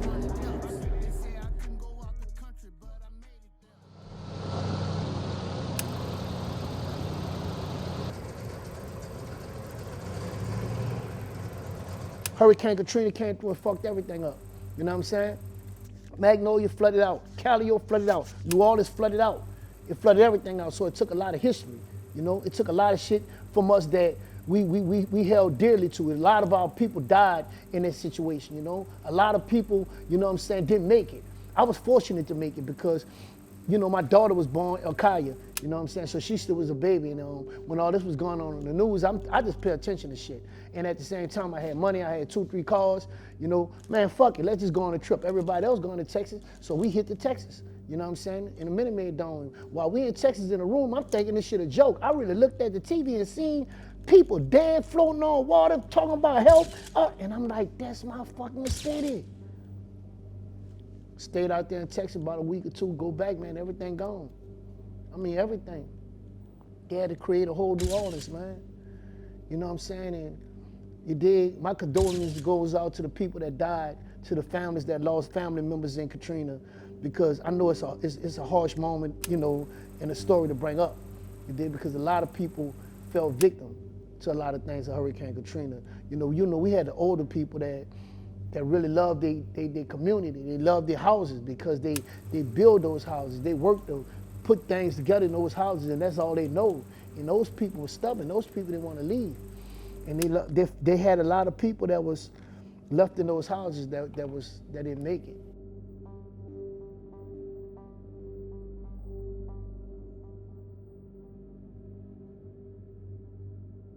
They had guys in jail that, they had to free them out the jailhouse and put them on the bridge. Imagine you being on the bridge. It's August, man.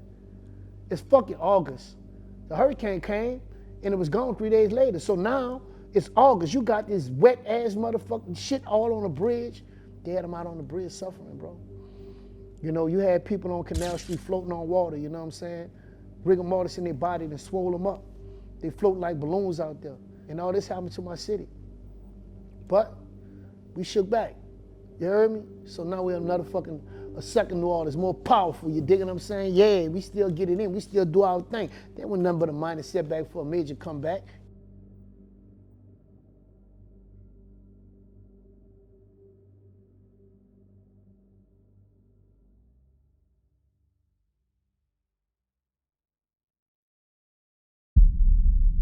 Today is Mardi Gras. Man, I want y'all to come out with me. We're gonna show y'all how we get on. Y'all gonna see a nigga. You see I'm fresh right now to death. You heard me? I got my little shout out James, M9 James, you know what I'm saying? I know y'all probably wondering, what the fuck all these zippers for? All these zippers is for motherfucking money.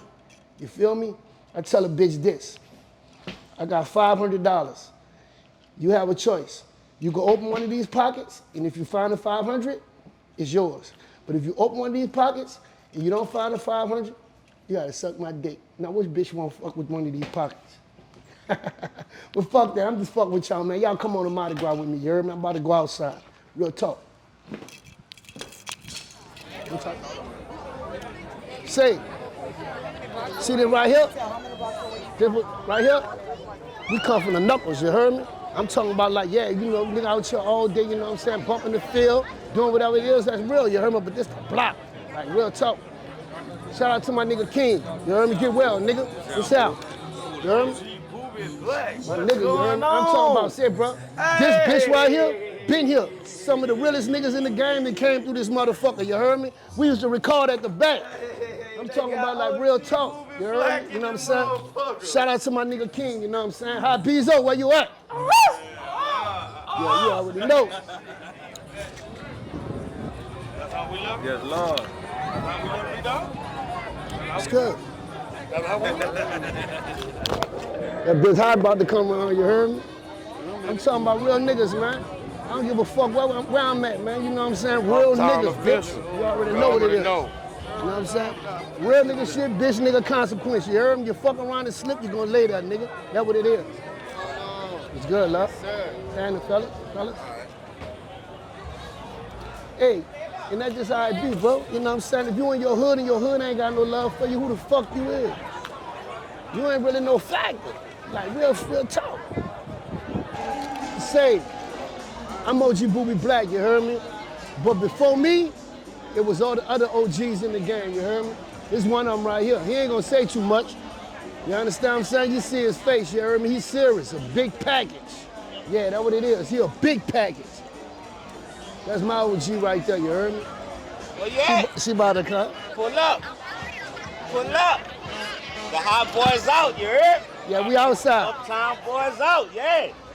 Real OG nigga. Yeah, y'all know what it is, you know what I'm saying? When you in the city, you have to have a certain type of motherfucking respect to move around, you heard me? You know what it is, you know what I mean? My brother Hot Beasley, you heard me? He ain't gonna say too much, he just gonna speak what it is, you feel me? I'm fucking with the real Elvin, you heard me? I know him as Elvin, nigga. Yeah. I shot marbles with this nigga, you heard me? Yeah, he did that shit. We survived it, you heard me? Real It's a nigga blessed shit, bitch moment. nigga consequence. You know what I'm saying?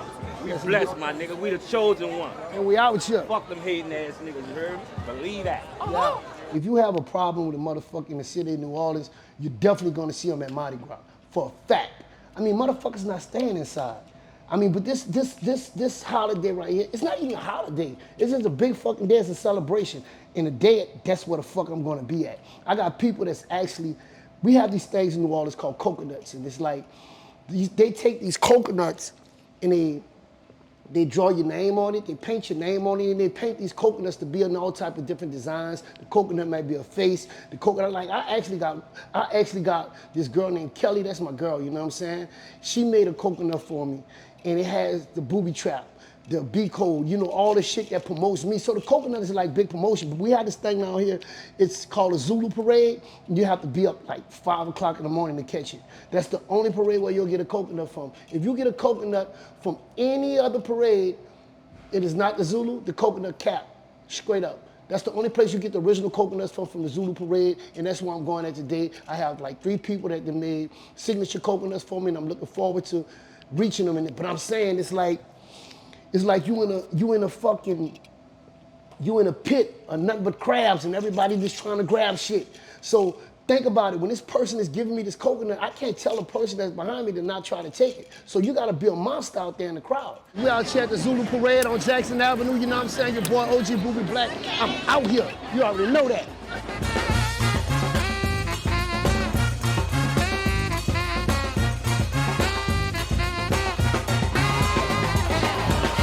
See that shit?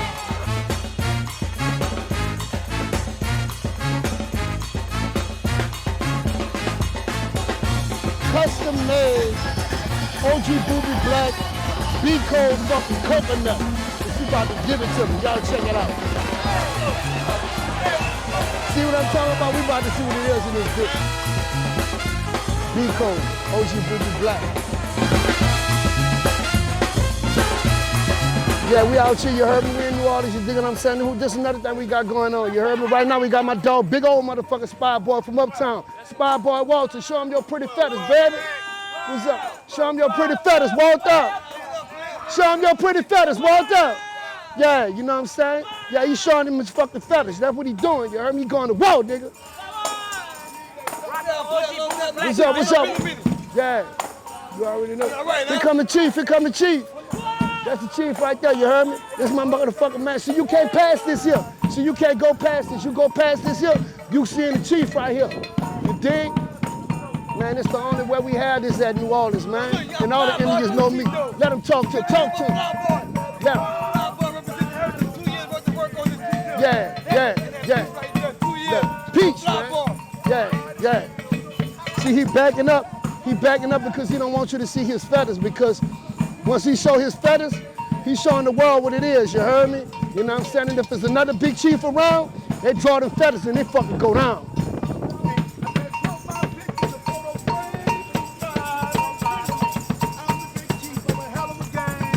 See like this? See like these Indians that's in the street right here? I have to stop. I cannot disrespect the feathers. I can't disrespect the colors. So I have to stop and I have to let them proceed, and no matter what it is, what they're doing. If they're out here for an hour, you know, dancing in the streets, I cannot pass them up. You know what I'm saying? That's like breaking a trait, you know what I'm saying, of what they believe in. You heard me? So I basically go around the corner to avoid from passing up these Indians, because you can fuck with these Indians that get killed, bro. And it don't be the Indian that get you killed, it be the word. You know what I'm saying? Because they can put a word out and they can have motherfuckers on the side of them or blow your motherfucking head off. Straight up. And they wouldn't even watch. Nobody wouldn't even watch you. They'll walk over you and pass you up because you disrespected the feathers, dog. So you just got to know what you're doing when you're down here in New Orleans. You heard? I'm about to show y'all something. I ain't going to go around these Indians. Look how these other cars respect them. I ain't going to go around them. I'm going to go, I'm going to take the block to another side. This is what we got to do. See, we got to do this. We got to respect these people right here, man. So you take the block to another side, you backstreet the block. That's how this go down, you heard me? You can't disrespect them people, man, and pass them up and do all that old funny ass shit, man. You can't do that. But one thing about OG Boobie Black, I'm gonna tell you this here, and it's not a fun fact. If I say something, that's what it is. If I do something, I fucking mean it. Always know that. You gotta be 100% on no matter what it is you do. If you fixing a car, you gotta be 100% at being a fucking greatest mechanic. You know what I'm saying? Never forget that, because if you don't be 100% at what you do will take over you. It'll fuck over you, you heard me? Eventually. You got a lot of wicked shit going on up here. See, like you have these trees right here. These are oak trees. You know what I'm saying? And New Orleans is known for having oak trees. And the oak tree, they hug each other. They hug each other, side by side. So therefore at night, you heard me, it'd be so fucking dark. You know what I'm saying? From oak trees, they over each other. So it'd be so dark in a lot of these areas to where, you can't even see what's going on at night. You heard me? You can't see what's happening. And that's why a lot of niggas do their dirt. You heard me? In the dark, They kept this part of the project, it's a souvenir to the Magnolia. Look at the bricks. I mean, it's the original fucking project. They tore everything else down, but they kept this right here. This last apartment right here, this last apartment complex. Actually, I used to be on the porch over there, with my dog, my motherfucking dog, Philip and Jeffrey, you heard me? You dig what I'm saying? With my niggas, we went to Crocker together. You dig? They stand on the porch down there. Juvenile from on this side. You dig? To nut. But this, the matter of fact, Pulse Baller Block and was shot over here, you heard me? And it's like, this all Magnolia, bro. This the real, you know what I'm saying? And look around at the building, see what it is, you heard me? Right now, you know what I'm saying, we're in the Magnolia project, you heard me? You can see, as I showed y'all on the first interview, that, that's the last part of the project that they kept right there. And if you look down the street, you can see the difference. You know what I'm saying? See the difference, you know what I'm saying? How one look like an apartment and one is bricks. You know what I'm talking about? Yeah, so they kept that right there just for, you know what I'm saying? For our souvenir, our uptown souvenir, where we'll never forget that fucking noise, nigga. No matter what the fuck going on, bitch, that noise will always be here, you heard me? Y'all know what it is. Right now, you know what I'm saying, we entering St. Charles Street, most famous street for the Mardi Gras parade, and this is the Rex parade. This is the truck parade, actually. This is like one of the biggest parades in the city of New Orleans. It's actually the last one that comes on St. Charles Street. The atmosphere raw. It's the niggas around, you heard me? The bitches around that make shit raw. It's popping. Look at the city. I'm telling you. Sam, dog, you cool? You cool? That's your brother? Yeah. Huh? Come on, come get a picture, bro. See these young niggas right here. It's the youth.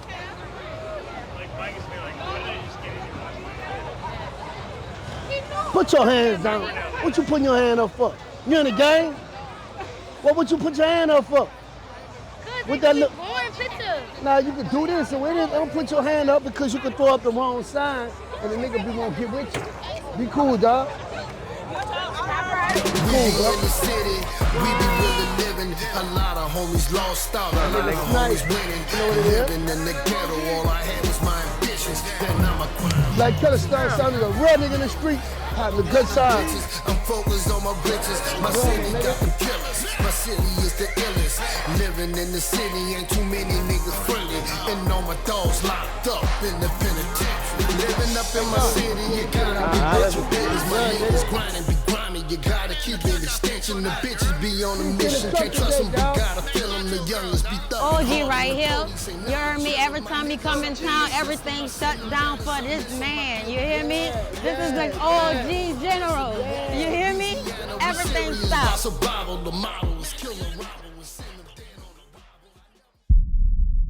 Man, let me tell you something about me, man. I'm a bona fide hustler. Jack of all trades, master. And no matter what it do, I'll cut a fucking cardboard box out and make a bird out that bitch, a fucking cardboard bird, and sell it, motherfucker. You know what I'm saying? I could sell fucking ice to a motherfucking Eskimo.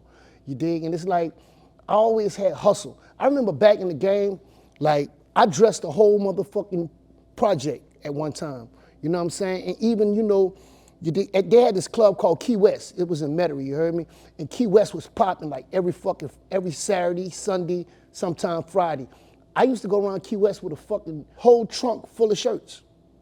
And these shirts, I actually used to make these shirts. I used to make them with paint, spray paint, you know what I'm saying? I used to put the diamonds on them. I used to do all type of shit, and these shirts was popping. I'm talking about I had BG Warm, I didn't had Menace, everybody didn't wore my shirt. I didn't have the whole neighborhood with my shit on at one time, you know what I'm saying? And believe me, merchandise is a motherfucker. Sometimes I used to go out and I'll have like probably about 80-something shirts, and I'll sell all them bitches. And these shirts wasn't no cheap shirts. I was selling them for $50 a pop. You know what I'm saying? $100 a pop. If you get some custom shit made, I might see you at the club. You dig? You might tell me you want some shit from next week. I'll take a picture, you know, I have you on a shirt with the paint all on that bitch and bring it there next week. Nigga, change the shirt and put that bitch on and come in the club. And it was amazing to see people, you know, repping my shit. And I didn't even have a brand. It was my hustle. You know what I'm saying? And back in the G, they even said it on some documentaries. If you go and look on YouTube, I spray painted the whole project. My graffiti game is crazy. A nigga from New York, no matter where, you can't fuck with me. My graffiti game is crazy. I remember we had this part in the Magnolia project called a circle, you know? In each part of the circle, they have corners. You know what I'm saying? One project here, one project here, one project here, one project, and it goes all the way in the circle. I had every real nigga name on the wall in the circle in big letters. I'm talking about the shit. I did it like in the middle of the night. They came back, the whole project was lit up. I had about 12 cans of spray paint out there, spray painting all night. I got Stone name on one wall. I got my name on one wall. Actually, if you could go to one of my pictures, you'll see where the whole, you know, me, Soldier Slim, all the soldiers, we out there, we actually in the project, and you can see my name on the wall. You know what I'm saying? I always had that gift of talent with some shit. I always was the type of person, if I didn't know nothing, I'm gonna try to find it out. Especially if it can make some fucking money, you know? So I did a lot of shit, you know what I'm saying? I sold shirts, you dig? I used to have this motherfucking little spot called Print Off. They'll make the hats. I get the hat with the wards on and motherfucking put my little extra shit on there, put my little logo on that bitch, you know what I'm saying? So I always did have hustle. Even when I was in jail, I sold everything, you know what I'm saying? I used to have this thing I call myself the sweet shop. So if you get something for me, say for instance, you want to borrow a bag of chips or a Snicker or something. Okay, I'm a front that to you. But when you make store, next week, I'm gonna put you on my books.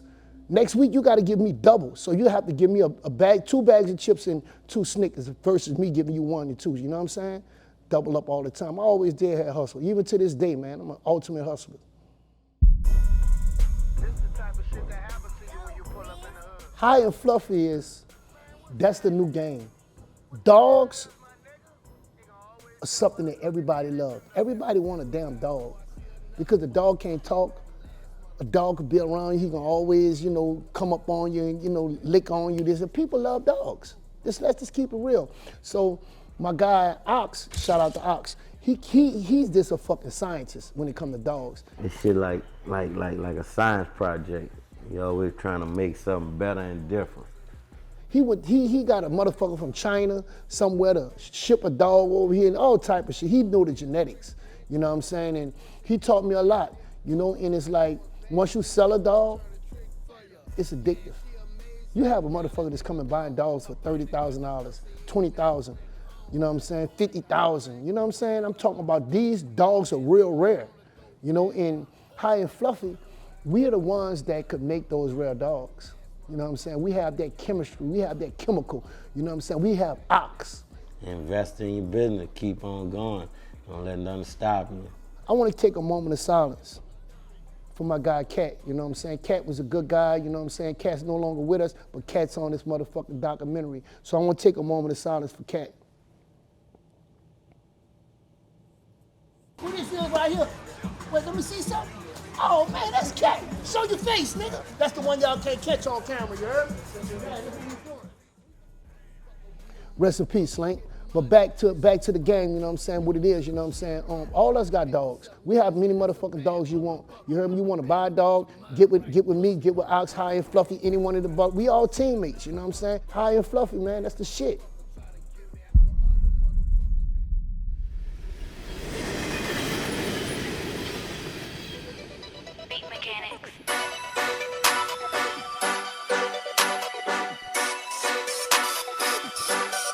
Y'all know what it is. We in Casstopolis, Michigan, that Beat Provision, one of the best dispensaries in the game. You heard me?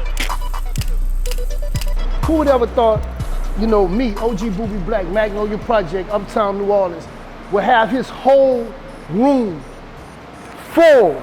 Take a look. Black Ice, my strain. Who would ever thought that? So for all you haters, I'm gonna let y'all know something. I ain't dead yet, I'm still here amongst the living. You know what I'm saying? And if you hate me, man, come on, hate me some more. Because look here, we not gonna stop. Just like the third or fourth batch, and it's gonna be like probably about 100 and some pounds of this here, you know what I'm saying? And it's like the top brand in Michigan. It's gonna amp you up, it's gonna give you energy, you know what I'm saying? It's gonna make you think of the things that you ain't think of when you was doing that test. It's gonna make you get up and do the things that you didn't want to do when you were tired. You heard me? It gives you that energy. It's the Tiva, it's the best in the game. I'm talking about, it's what you want puff when you wake up in the morning to go out and do your thing. This right here is what we call the tree of fucking life.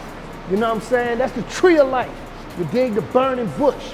Like, yeah, man, y'all know what it is, you know what I'm saying? All this right here, Black Ice. From the left to the right, from the front to the back. All OG Boobie Black. Better know that. OG says, like the Black Ice, it says send your ass to fucking Mars. It will plant your ass in a fucking seat next to Elon Musk and Mars. Rolling fucking doobies. People love the OG collection. It fucking sells like hotcakes. But how can you not? It's OG fucking Boobie Black. Man, when we dropped Black Ice, I could not keep it on our shelf. Our cultivation team could not keep up with the trimming to make sure those nugs were perfect every time it went out. And it just continued to develop. We have Black Ice Diamonds now. So if that speaks anything to who OG is, like that's the purest form, one of the purest forms of concentrate that you can have. And that flower yielded some of the best flower. And the passion behind that he has, he learned everything that he could about Black Ice in order so that he could know more about it in order to purvey what it was. Black Ice is something I have a hard time keeping in stock. The customers love the OG bags, they love the flower in the OG bags, and the Black Ice kind of sells itself, honestly. Pretty much we kind of mentioned to customers like, hey, this is OG strain, it's pretty exclusive, you ought to give it a try. And then that relationship never fails, it never ends. They just come back again and again, and we always sell out of that Black Ice. But man, here's the catch with the Black Ice. It's a very smooth smoke. You get the OG, you get the Kush style of taste, but it's also so smooth, it kind of gives you some more floral and some berry notes on it too. It's a real easy smoke with a real strong feel. This right here, I'm gonna be producing the Black Ice Moon Rocks. You heard me? With the diamonds on it. I mean, it's like, this is about to be something that's gonna fuck the world up, man. I'm talking about like Black Ice, Moon Rocks, OG Boobie Black. We already have the Black Ice. We know how y'all running down here to get the Black Ice. Now just imagine the Moon Rocks with the diamonds on them. You heard me? And I'm talking about, look forward to it, dog. They got some cherries in here that's pink. You ever seen a pink cherry before? I'm about to show you something. Check it out. Oh, Lord, man, hold your nose. I mean, this is another strain, you heard me? This is another different strain that we have. This is the pink cherries. Like, you know, look at them. And see this game right here? Let me tell you something about this game right here. In this game, you don't have to be aggressive because the product gonna sell itself. A message to y'all out there, man. If anybody's in this type of game right here, always know the best thing to do is always have the best grow, man. Always. He been in here. This is his masterpiece. Let him know what the business is. Okay. This is my room, Tropicana cherry, or I like to call it chopped cherry. Right here, as you can see, the purple is starting to come out the buds, but as it gets more and more, it starts to get a little bit more pinkish, and that's where like it really starts to pop. It needs about, I would say about 3, maybe 5 more weeks, and this plant will completely transform, man. We don't smoke the boo food. We don't do none of that, man. We smoke the best. You feel me? And this right here is considered top of the line. This top shelf. This the greatest of the cannabis. This the winner. You heard me? This is what's happening. Everything that we do over here, we do not play. Shout out to Jimmy, man. Wow, see, this what it is. See, this what the people do. They don't bullshit. They got the packages. You know what I'm saying? They package this shit. You know, shout out to Dreka Gates. You know, shout out to B Provision. I mean, look at the people. Everybody is at fucking work. Everybody's making something happen for y'all motherfuckers out there to get the best shit. We package the best shit. We have the best shit. We grow the best shit, man. B Provision, man. Look us up if you don't know. Look at the people. We working. We ain't got time to bullshit, and we don't have time to waste no fucking time. You heard me? OG is a very energetic person, so he brings a lot of life. He brings a lot of energy. He loves to be social with people, and whenever you're in this kind of industry, being social is very important. And so he likes to spread the word, and that's what we need, and that's one of the things we love about him. OG comes in, OG is his own person. OG is his own brand. OG is 100% an OG when it comes to selling cannabis and talking about cannabis. He comes in, he's got a great attitude. He gets in with everybody, mixes it up with everybody, just makes a really good, fun atmosphere. And I tell you what, the dude can sell and he can upsell. So it's a blast every time OG comes into town.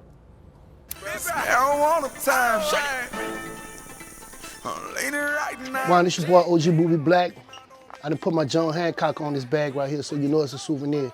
You know what I'm saying? The day is 420. Happy 420 to each and every person that's coming out to mess with us at Beat Provision. Hey, look, come copy.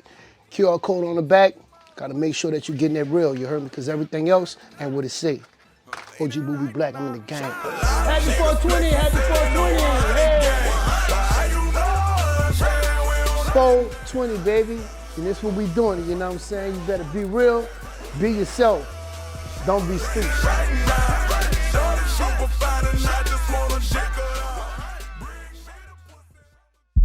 Man, I went some fucking way and had an experience in my motherfucking lifetime. Somewhere I never thought I'd fucking go. And that was Bogota, Colombia. But I didn't go to Medellin. I wanted to go to motherfucking Gazelle do Blanco Block just to take a picture on that bitch to say that I was there. Because I always watched the Cocaine Cowboys. But I'm going to tell you something. A lot of shit they say about Colombia, man, don't believe that shit. That's cap. Man, they got good people in that bitch. They got real people. I'm talking about that show Real Fucking Love. Colombia is the shit. Bogota, yeah, I put my flag in that bitch. Y'all check this out. A lot of people told me, man, Boobie, you can't go no motherfucking way. You can't get no passport. You're a convicted felon. You ain't gonna never be, you know what I'm saying, out the country. Bitch, I done been out the country 20 motherfucking times. This is my first time in Colombia. And Colombia is the truth. I'm talking about, man, the experience over here is beautiful. The people are beautiful. Everybody have their own thing going. Everybody hustling, not begging. You know what I'm saying? And that's just the way it is. And I'm gonna tell y'all something, bro. When you go to different places, you're gonna see different shit. And when you see different shit, you're gonna think different. You know what I'm saying? And that's what it's about. It's about thinking different, moving different, doing different shit. You heard me? Real nigga talk. Tell us where we at, Vanessa, and tell us a little about this area. So this is a poor part of Colombia, Bogota. And when we were here the first time, we were way down below on that other road, and they were telling us that these are 200 more steps to come up for the people that live up in the neighborhood. But part of that is the butterfly neighborhood behind me. There are no roads back there. The government basically just put a bunch of stairs going up, and that's how people, buy their groceries, do their shopping, go up and down that mountain. So those people tend to live longer, have longer lifespans, because they're active. They got to go up those 200 steps to get up there. And these 200 steps, it's not easy for them to be here. And I mean, you guys can see that. If you had one thing to say about Colombia, what would it be that you'll say? The air is cleaner, the people are sweet, the food is great, and see how polite they are? They're asking permission. Yeah. Hi, pase. Yeah. She was waiting down there. So we are on our way to one of the wonders of Bogota, Colombia. We are headed to, it's called the Salt Church. It's like 11,000 kilometers or something underground, something crazy, I don't know. But when you get in there, it's a very spiritual experience, and it's different chapters of Jesus' life. So you're gonna go like on Jesus' journey, and it's a lot of just energy, and the church is actually made of salt. So like you lick it, it's salt. Right now I'm in a part of the world I've never been before. Do I give a fuck? Fuck no. Because that's what I'm supposed to do. You know what I'm saying? Whatever happens, gonna happen. And that's the way it's supposed to happen. Understand that, all right? You see who I'm with. The famous, Stormy Wellington. Hey, listen, you don't have too many motherfuckers like me that's from the hood, Magnolia projects, come from the slums. Nigga done came over without nothing, you heard me? And then came all the way to Bogota, Colombia to talk this shit and show y'all what I got going on. You gotta have people with you that could translate. She's a great translator. I'm trying to tell you. I mean, it's real. We about to really go in there. Sometimes you gotta come in a spiritual place to find out what it's really like, you heard me?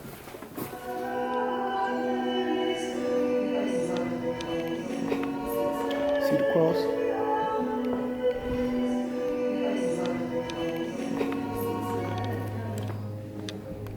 Hey, that's a serious cross right there, you heard me? And there's a lot of history in this place where I'm at. I mean, the tunnel don't stop. It just goes on and on. I'm gonna let y'all know something. It's always good to have your own mind frame, and it's always good to be focused. It's always good to make sure that you make shit happen. Stay focused, dog. Man, see, this how I come through the airport, you know what I'm saying? I'm in Bogota. You dig? I get pushed through here.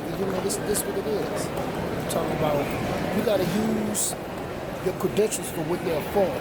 And one thing about a handicap, we first for everything. So yeah, I snatched the wheelchair. I got this lady right here pushing me around, making sure that I'm straight. I don't always be in no goddamn wheelchair. I'm in a motherfucking wheelchair. Ain't nothing wrong with me, man. But I'm gonna take, and I'm gonna use this here to my fucking advantage. Bogota, bitch. Oh, look, they got Orleans. Oh my God. Orleans American Bistro. Yeah, so they got some New Orleans food in the building. Yeah. This is about my life, and this is about letting you motherfuckers know what I go through and what I be through, what I go through every day, and my challenge and my changes. You know what I'm saying? That's what I'm doing this year. You heard me? I gotta let motherfuckers know who OG Boobie Black is. Look at her. I mean that. Shout out to all my real niggas. You dig what I'm saying? Let me tell y'all a situation about me getting hit by a fucking train. Yeah, they say Superman stronger than a train. Nigga, I got hit by a train. I ain't dead yet, I'm still in this bitch. But I never talked about it because I think people would think I was fabricating if I say some shit like that, like I'm telling a fucking lie or something. Yeah, right, nigga, you got hit by a train. Let me tell y'all the story. So if y'all know anything about a salvage, if you keep your car in a salvage yard for too long, you know what I'm saying, the salvage, they'll get the titles to the car. So this particular salvage was in Paulina, Louisiana. I know this guy named Joe. You know what I'm saying? He was the owner of the salvage. Man, he was real cool. We smoked weed together and everything. Cool white boy. They had this one particular car that was on his yard. I said, man, I want that car. How long it been here? He said, man, it been here about a month. Give me about 2 more weeks, I'm gonna have the title. So I'm like, bet, you dig? So I paid him down payment on the car, you know what I'm saying? And waited till he got the title. Sure enough, he got the titles earlier than I thought. Bring the title to my house. He said, that's your car. Now, mind you, man, the car been sitting on this fucking yard forever. You heard me? I had to get a jump start to get the car off the yard. You know what I'm saying? Crank up, radio in that bitch. I'm good. I own this motherfucker. I'm paying for it. Paid the money. I own the car. So I still don't got no insurance or nothing. So I'm moving around, but I'm still in the town. I'm in a little town called Lutcher, Louisiana. You know what I'm saying? You hear the thunder outside? See, God know I'm telling the truth. Believe that. I'm in a little town called Lutcher, Louisiana. And it's a small town where everybody know everybody family in that motherfucker, you heard me? And it's where all the chemical plants at. So a lot of people in that town got fucking money, you dig? So this particular day, like I told you, I kept having to get a jump start. I'm riding around, you know what I'm saying, and I parked the car, 5 minutes, I need a jump start. I got the jumper cables in the back seat.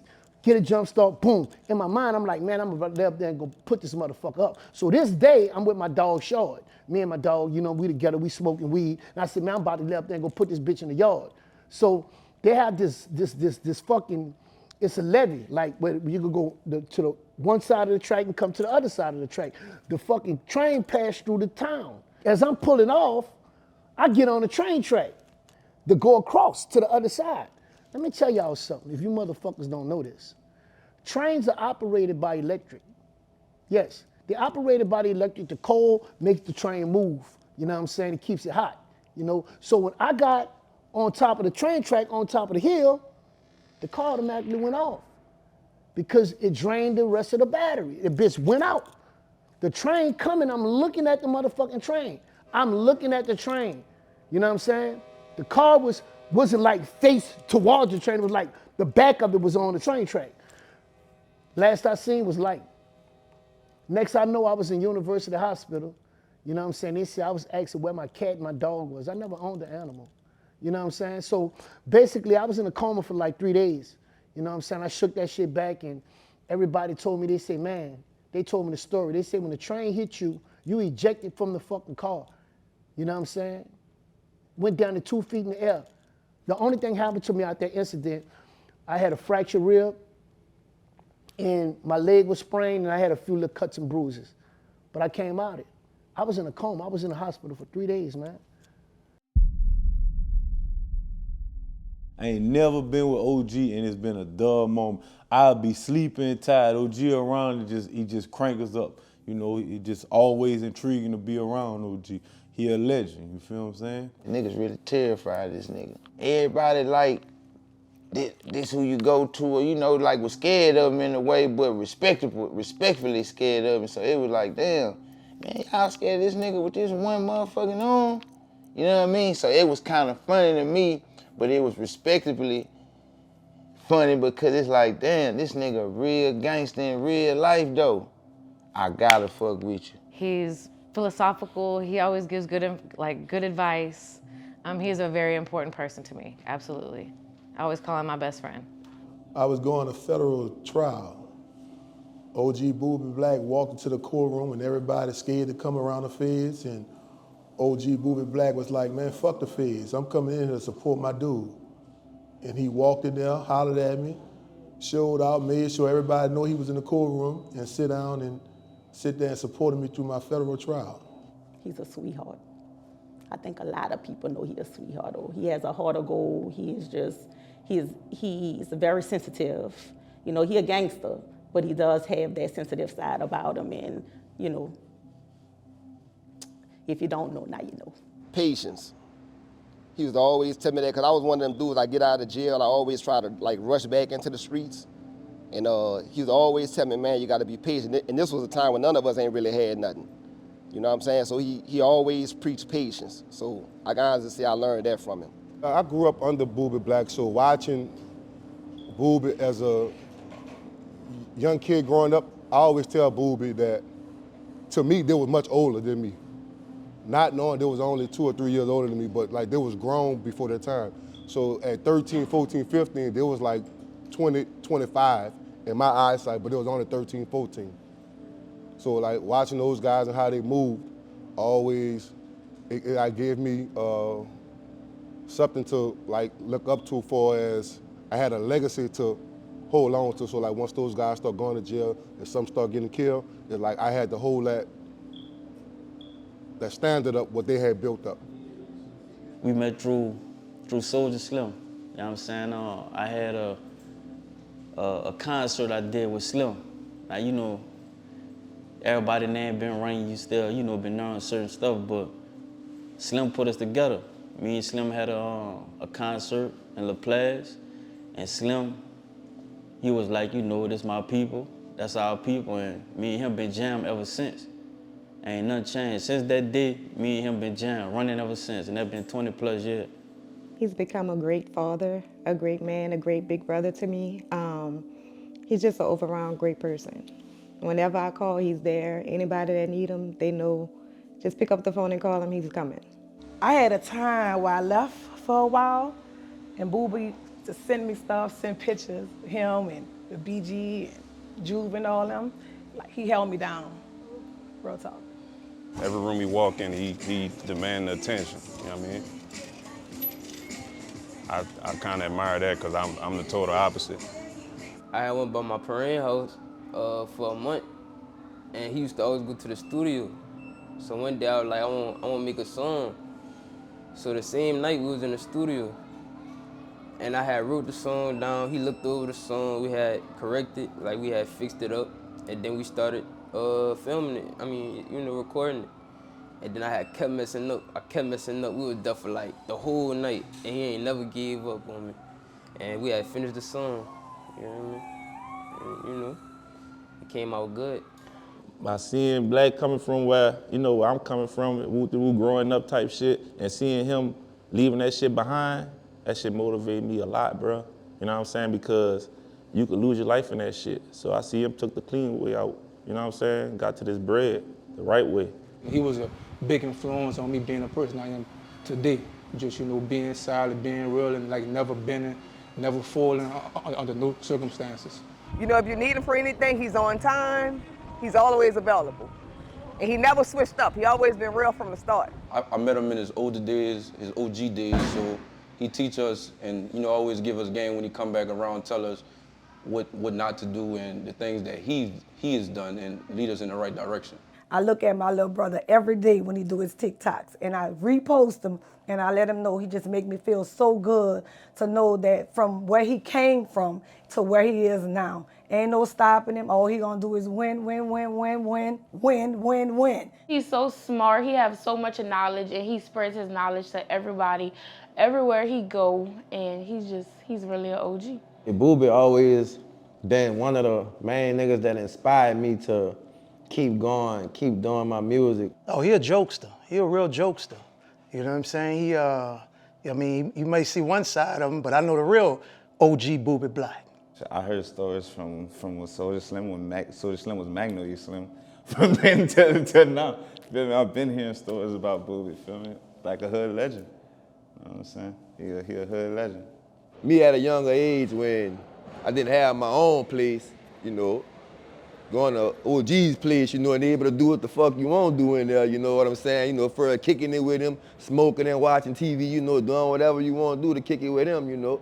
And it was like, that motivated me to want my own place, just to have the OG come over and do the thing that I did at his crib, you know, vice versa, you know. So that was a positive right there, you know, that rolled me into the man that I am today, for as being on my own and having my own, you know. He's so amazing in the fact that he can just be himself no matter what. And I think that's what attracts people to him. Everybody wanted to take pictures, young, old, kids, and I just think that makes him unique. Every time I'm around him, he always give me that energy, you hear me? Like, go get it, don't stop, you hear me? Yeah. There's only one way to describe him. That's a one-of-a-kind nigga right there, you hear me? OG Boobie Black. I was in school, in college and shit, doing my thing. And that dude Boobie always motivated, told man, chill, stay on your path. Do what you do. Don't worry about what these dudes out here doing, man. Go to school, handle your business, you know what I'm saying? Things like that. He always stayed on top of me. No matter what I did, no matter how bad I felt or how I was coming, he always had good words to tell me. He taught me, you know, just how to stay solid and remain humble through whatever situation you go through, you feel me?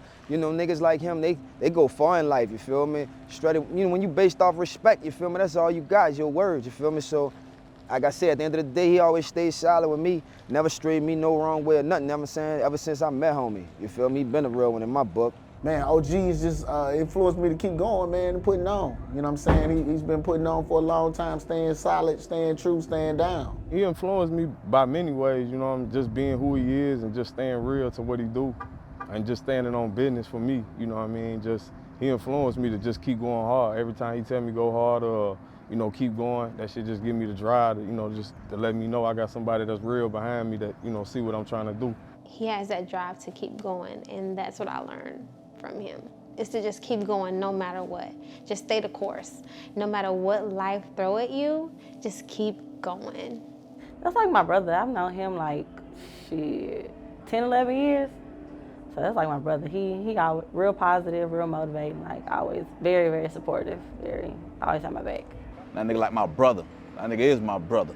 I know that's one real nigga that always gonna have a nigga back no matter what. So, you know what I'm saying, when I step outside, nigga, we outside, you know what I'm saying, nigga, no matter where you at, nigga, when you hood, you good. That's my big dog, man, you know what I'm saying? Sometimes you influence people when you're not even doing nothing, you know what I'm saying? You just kind of watch, sit back, kind of see the little points and see how to do stuff, and you just take it and run with it from there, you know what I'm saying? He's very confusing to me sometimes, but I think that makes him powerful because you're never gonna figure him out, and I like that. That's a good thing.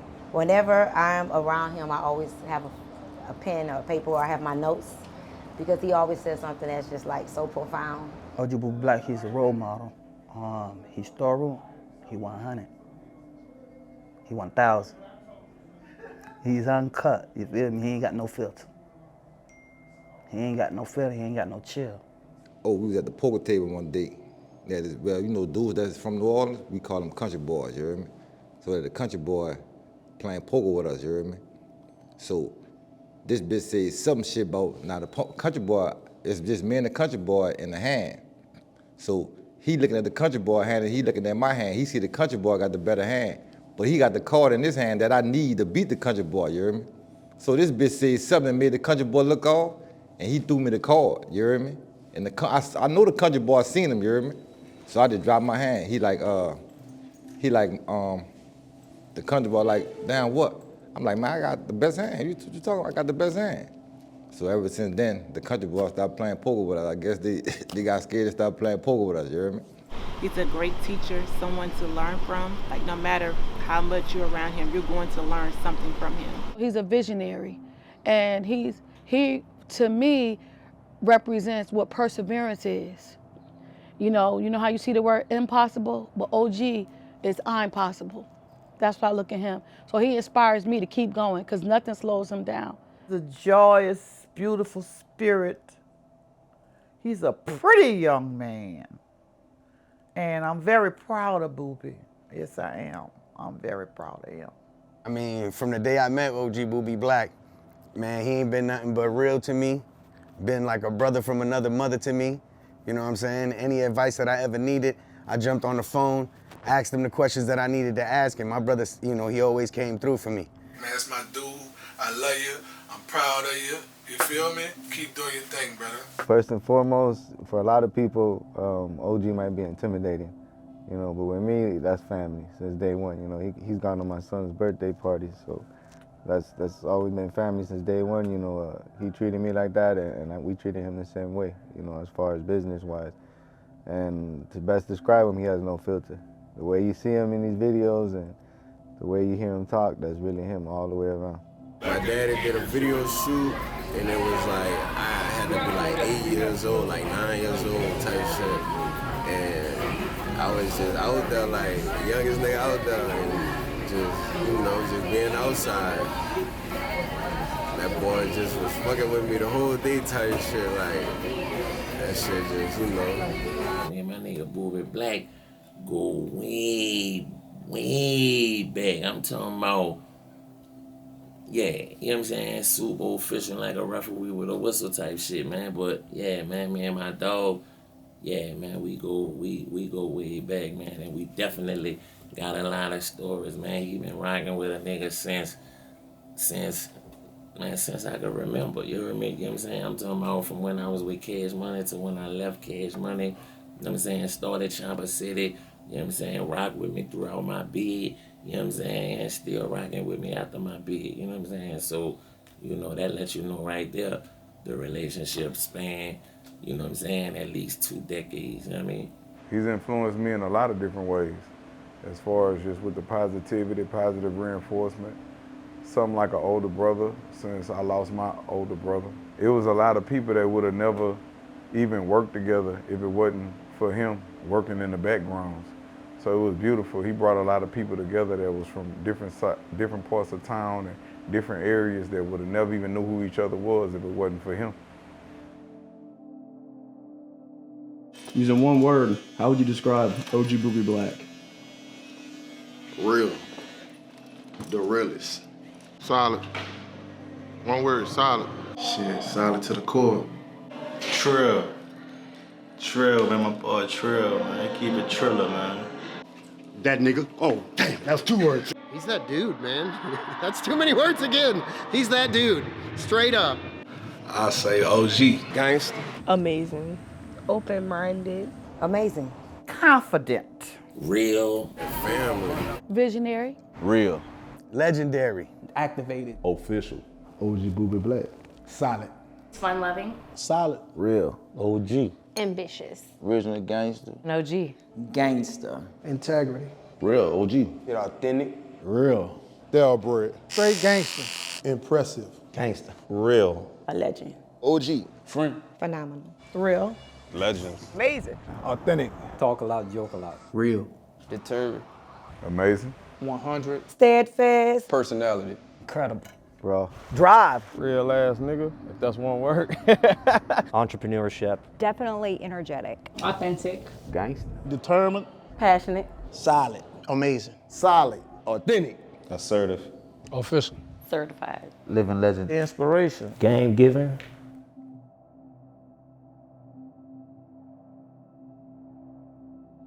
Everything y'all just witnessed was real life for OG Boobie Black. I wouldn't deny y'all the truth and tell y'all some bullshit. Shit that's going on with me every day, I showed y'all what's happening. I'm gonna tell you this here, and I don't never want you to forget it. Anything that you live for in life, strive to get it until it's got and it's done. But don't never give up, and don't never let a motherfucker tell you what you not or what you cannot be or what the fuck you can't do. We master our fate. We architect our fucking destiny. We one motherfucker. We came here alone and we gonna lead the same way. So you know what the fuck I need you to do? Take care of your shit while you here.